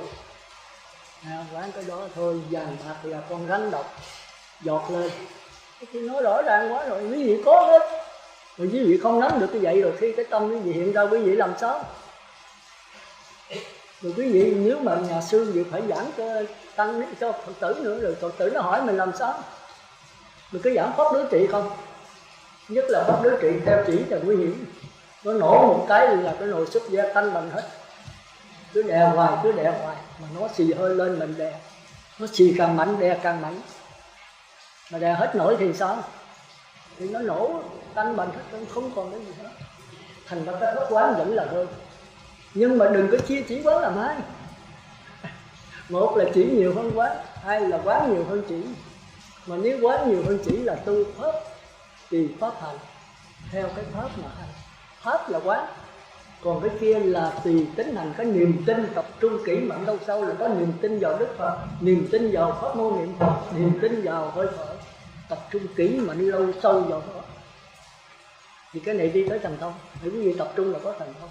Ví dụ thay trời đuổi đất muốn gì cũng vậy, chế tâm nhất xứ là tập trung cái tâm vô một chỗ thì vô sự bất thành, không việc gì mà không làm được hết. Nhưng mà làm Phật là không được, thì mình phải thấy cái chỗ khác nhau của người trời và của Phật. Thật là nhận rõ nó, không cải sửa, không tập trung, không cố gắng, không gì hết. Rồi ở trong kinh Nhị Thiền quý vị thấy ra Nhị Thiền là nội tỉnh nhất tâm, thì đó là định sanh lý lại. Nội tỉnh nhất tâm đó là nhất giả lai. Cái tâm đều vô trong nội tỉnh nhất tâm, nó giống hệt thôi, phải làm sao phân biệt. Rồi tới tam thiền đó là chánh niệm tỉnh giác. Chánh niệm tỉnh giác là tương đương với bất lai, nó luôn luôn tỉnh thức mỗi lúc, chánh niệm tỉnh giác. Rồi làm sao phân biệt giữa bất lai với tam thiền, làm sao phân biệt giữa nhập lương với người trời. Bài giảng tôi sẽ đi tới đó. Quý vị biểu làm liền bây giờ làm sao làm được, trời ơi phải từ từ chứ. Đó, thì chúng ta đi kìa từ chút rồi chúng ta thông nhập lần. Tôi 40 năm trời tôi khổ đau với nó, thì bây giờ tôi nắm được cái bánh vẽ mà rất là khó giảng. May là bây giờ tôi giải giảng nhiều ở Trà Vinh mấy năm. Cái bài kinh 66 tôi giảng 10 mấy năm. 2 năm đầu đó tôi giảng toàn tư tưởng không. Tôi biết bánh nhã mà giảng hết chảy. Tới giảng lại lần thứ hai cũng bài kinh 66 nữa. Thì tôi phân nửa tư tưởng, phân nửa bát nhã. Tới năm nay giờ năn nỉ lại nữa tôi giảng bài kinh 66 nữa, bát nhã tư tưởng đi sông đâu. Tôi thấy hơi thỏa mãn. Rồi dưới bây giờ nắm cái bánh vẽ rồi, có một số là bất nhã, thành ra tôi nghĩ thôi không giảng, vẫn vững quá rồi. Nhưng mà không có tu tập rồi lầm tưởng mình là A-la-hán, lầm tưởng mình Như Lai. Hứng quá đi đâu cũng là dí người ta hết trơn. Mà nhà tăng ni mấy người xuất gia mình dí nó thì kẹt, cư sĩ mà dí tăng ni mà nó kẹt. Bị hiểu biết nhiều quá, thấy nó sáng tỏ quá. Nhưng mà sáng tỏ làm việc, sống làm việc. Thành ra tôi nói không những gì là Phật tử nó bát nhã, nó bất nhã, mà cả ông thầy nó cũng vậy thôi. Cho người ta thỏa mãn chứ giờ nói sao. Thì ông thầy nói vậy thì đệ tử nó vậy. Sao? Thì thôi bây giờ nghỉ nhau. Vậy là quá giờ rồi phải không?